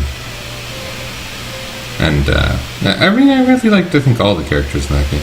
And Lilka was one of many notable umbrella users. I find it interesting that there are so many characters in gaming who fight with umbrellas.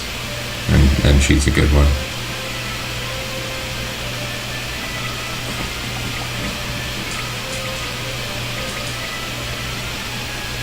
Make a KS character.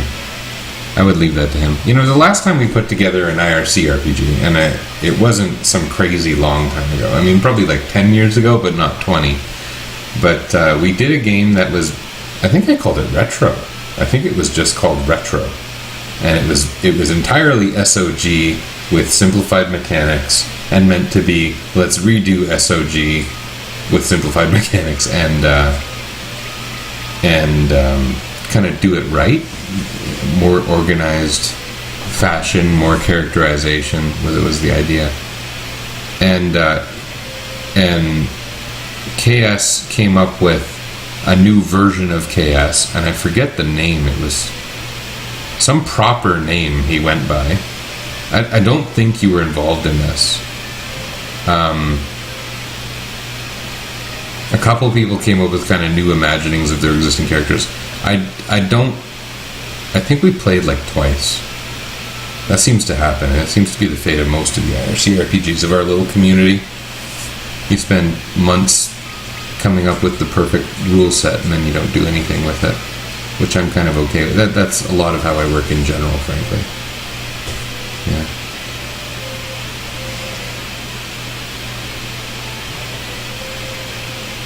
You were in too much drama at the time. I might have been out of drama. There was a brief time where I had a job where I was working nights. And it was a job where I was working nights with a great deal of responsibility. A great deal of responsibility. But the responsibility didn't kick in very frequently. So I had a lot of. I really don't know where you go next in here. Does it involve the statues? Am I supposed to give them a gold sword?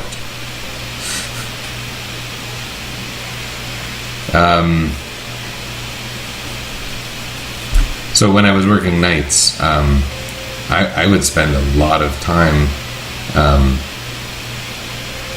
screwing around with text documents, coming up with rules and systems for things just like we used to.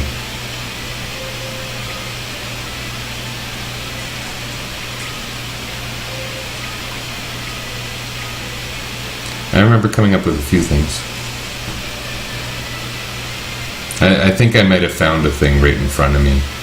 Get out, heal, come back in. I don't know. Now that Luna's faith's down, that's starting to sound like a good idea, but we'll see.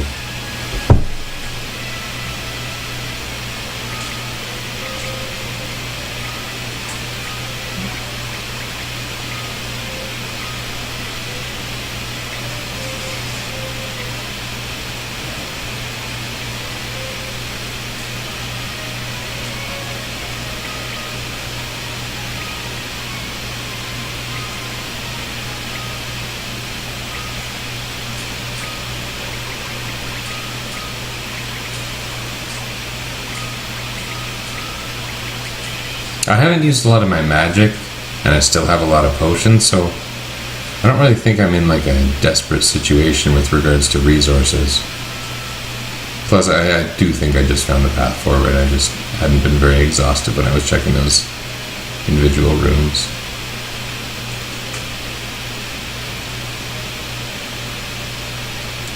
This dungeon, I was commenting earlier on, these battles are so easy, They, maybe they aren't, because it seems like I take damage and have to think and stuff. It was just those swordsmen I kept fighting at the beginning. Those were super easy.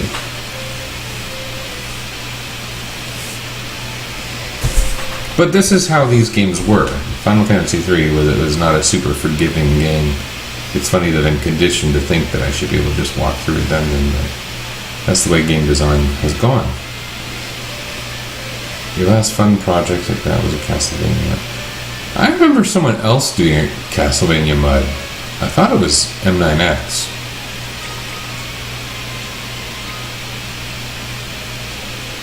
That's funny. And I had a Castlevania IRC RPG for a while. That one actually several sessions ran, and it was good fun. I still have all the docs related to it, which is kind of funny. I thought it was really cool, actually. It was called Simon's Legacy, or Legacy for short, and it was no, that's different. That was KS did Asylum. Legacy was supposing after Castlevania 1 Simon died from his curse before he could do anything about it. So it was basically take the bad ending from Castlevania 2 and what happens to the countryside after that. And so people come together, and there are going to be other, I guess, heroes. They're not legendary Belmonts or whatever. And make an open-ended RPG out of it. I ended up using a map of the Transylvanian countryside that was first place I saw it, I think, was in something Nintendo Power published, but it's been used now. The coolest thing it's been used for is this Castlevania 2 hack by Biscuit. This is now, I'm on a couple tangents over. He did this Castlevania 2 hack where he built in a map, like you press select or something, and your map pops up and shows you where you are in the game, which really helps with the wayfinding in Castlevania 2 being a pretty confusing game. I used to know it well enough that I could cruise to any part of that game in a couple screens. Like, I knew how everything was connected in that game for some reason. That was a favorite of mine. Most people think that it's garbage, but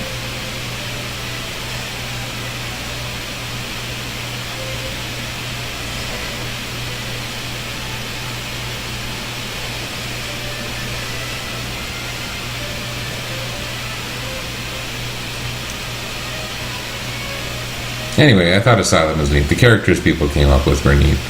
One or two of them were ripped off of animes that I hadn't watched, so they seemed really original to me, but they weren't.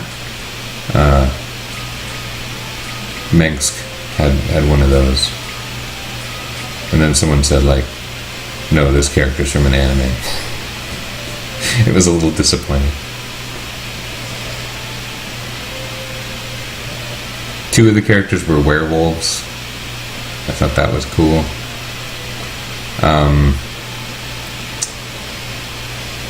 Brad's character was like a circus performer who decided to stop performing in the circus and learn how to fight the undead. It was cool. It was just cool.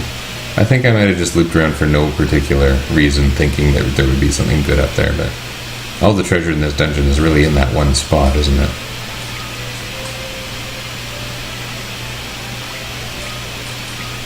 It seems like Ark is taking a high proportion of the damage here.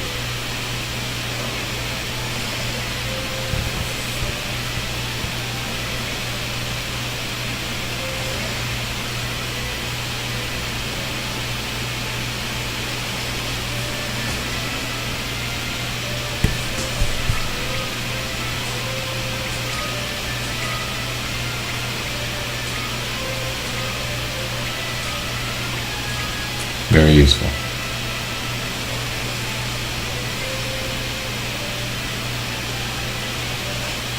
Oh. All because I wanted to use a potion.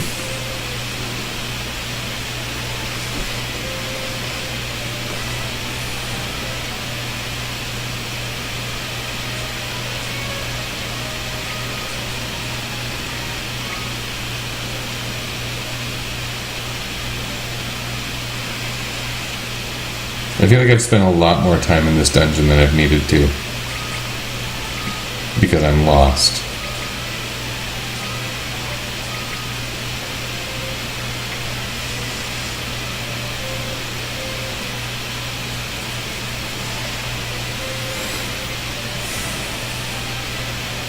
The good news is, I think Ingus has, made some progress on his low job level. I think we've gained like 2 character levels, haven't we? That's kind of a lot. We're noticing Ingus pull ahead in terms of his HP total.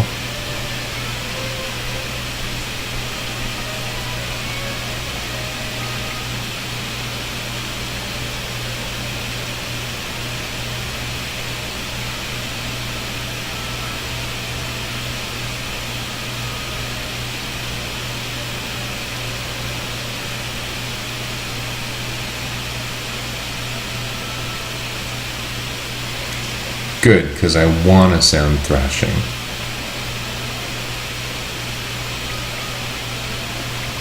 I would really like to have buffs. I think I would feel better about my performance in this game with buffs. I can't blind him or something, right? Because that would be awesome.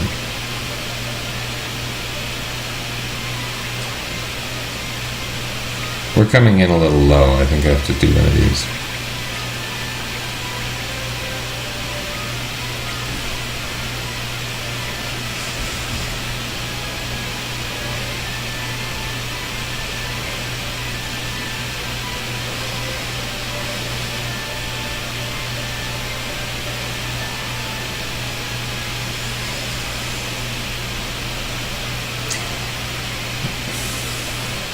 The only mud I spent a substantial amount of time with was Realms of Despair. One time, probably 4 years ago, I went back on it for fun, just for a couple days. It was kind of funny. It was kind of funny how little had changed as well.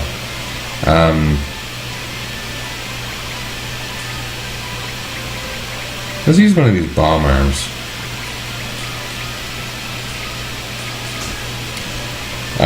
And I remember the classes were not it wasn't clear what classes and races were, and there was a lot of blurriness. Everyone can double jump. How do you get double jumping to be significant in a mud?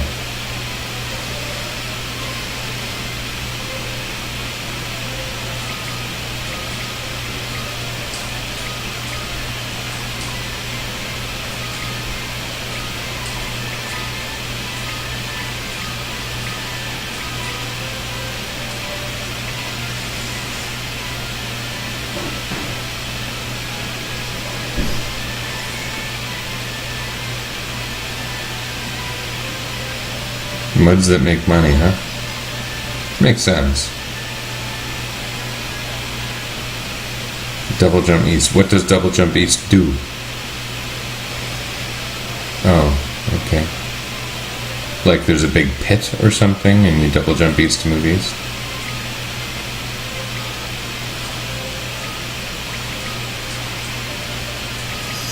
This fight's going okay, so I'm just going to cure everyone kind of as a buffer and keep using magic.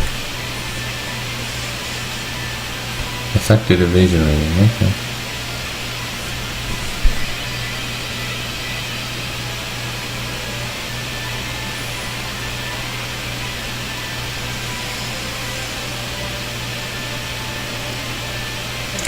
I don't know if I have interest in going back to Muds now.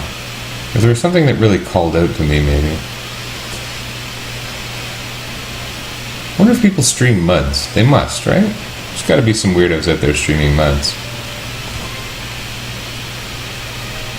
I mean nice people out there streaming Muds.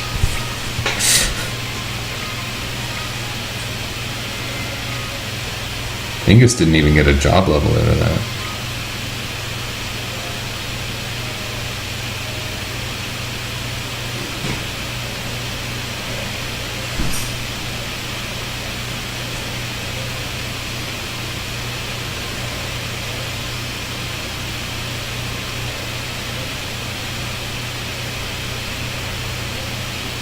Roleplay enforced? That I start to question.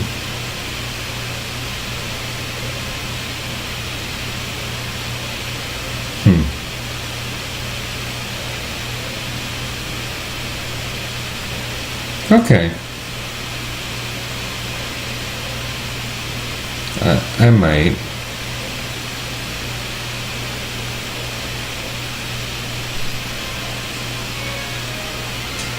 But you know, I have people pulling me in different directions. I don't have a ton of time for gaming. I mean, it's been like probably more than 10 days since I've done anything on this game. And a little bit before that barrier happened, I guess, I was playing Path of Exile with a friend pretty regularly. And yeah, it's just hard to manage the time. I want to go back to Path of Exile, but I also want to finish the games on my stream that I've been saying I'm going to do, and I have plans for the future too. So it's kind of weird feeling like committed to games.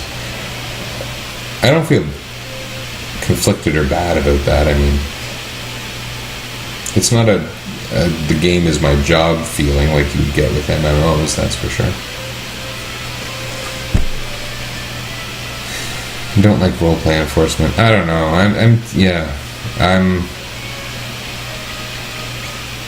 I like the idea. I've for a while, and it hasn't got together for a while, but I was in a D&D group that used Roll20, and one person was really good at roleplay, and it stood out to me, and I was like, that's good, and it makes the game fun, and I wasn't good at it, and I kind of aspired to be. So maybe it's just that it's a skill I haven't developed or something, but I don't care for roleplay.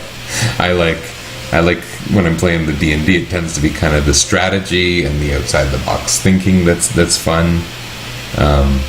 In a sense, just the getting stronger. We all like the getting stronger. This is a regular bad guy that gets 2 actions per round, huh?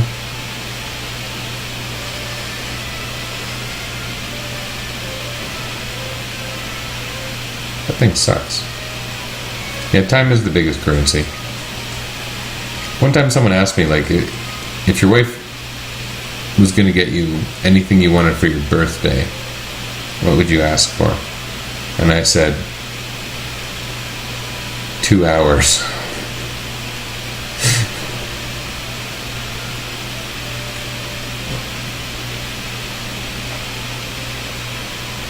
It is a reskin of Salamander, which is kind of funny because Salamander wasn't that long ago.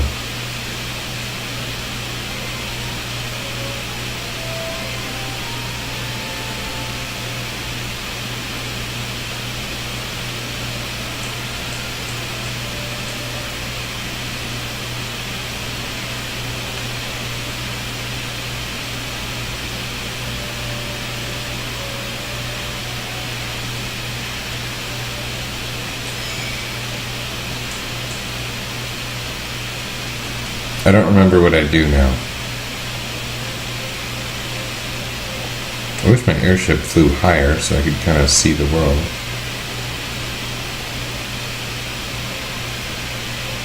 I remember there was a continent way up north. Oh, nope, there's not. This is not the way I remember the world map. That's not a good sign.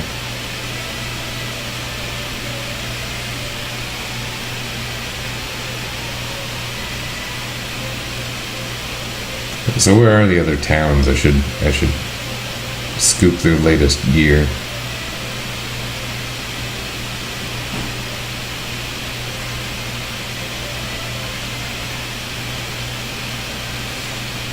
Whoa.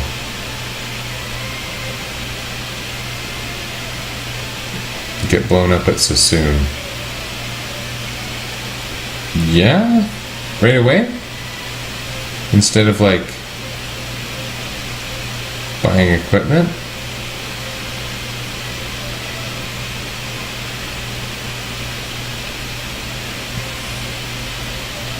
Spells? I like spells. I was sure there was a town up here somewhere. This must be the one I was thinking of. Holy moly, it's a big town. Oh, I can't get in?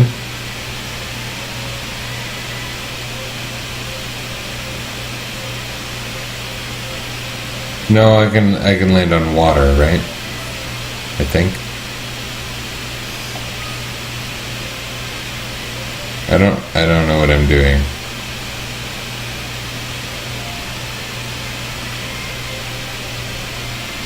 Here's a town.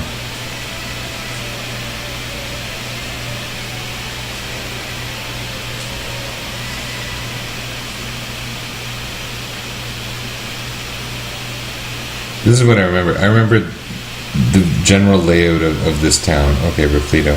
It's like a nothing town, right? Okay. And I think I remember somewhere near here was where I started doing my grinding on the mobile version, actually. And then I don't believe I played anymore after that. But I remember being here. Ish.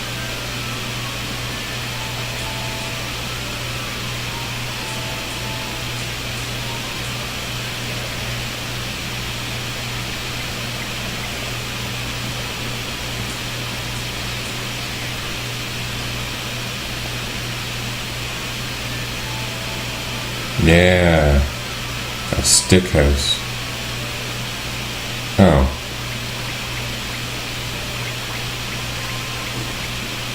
Well, that's not what I wanted.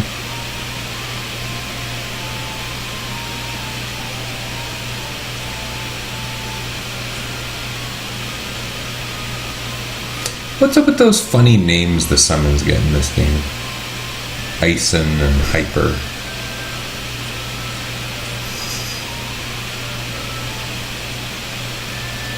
Is that all that's in this town? Because I was really excited to be here.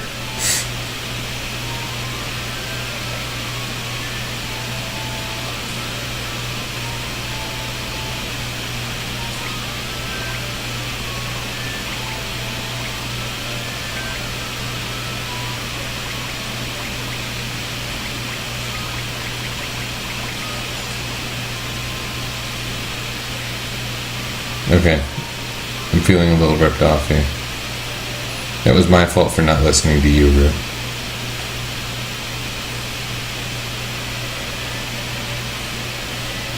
And now I start boating. I wonder why I didn't think to fly. I should probably be done. I'm gonna have to get up at in about 7 hours. So is Sassoon near that mountain range? Somehow you just keep getting an airship and getting it taken away in this game.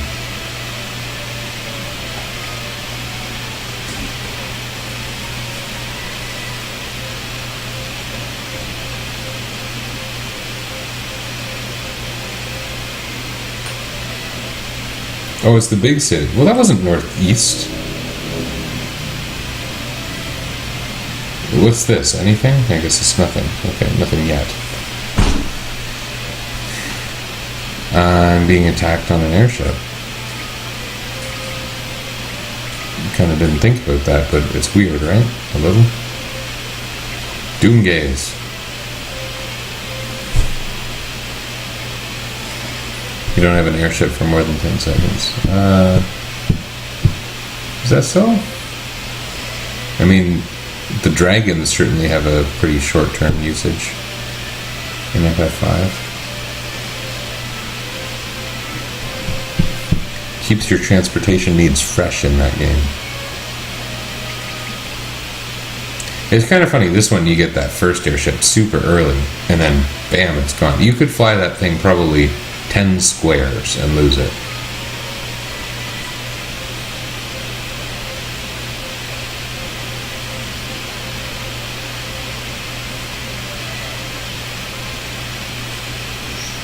So you just fly over it?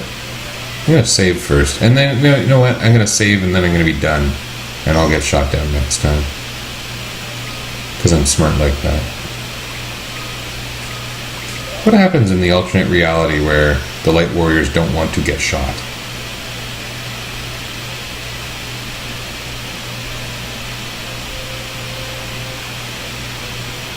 Yeah, that's good, but I'm not going to do it right now. I'm going to be done. Nice chatting with you. I'm going to go to bed. Usually when I've been streaming lately, I've been terribly tired and useless. So this was actually, even though I lost my headset and my audio is probably not as clear as usual, this was a refreshing change. And yeah, pretty cool having you here. Yeah, thanks. See you.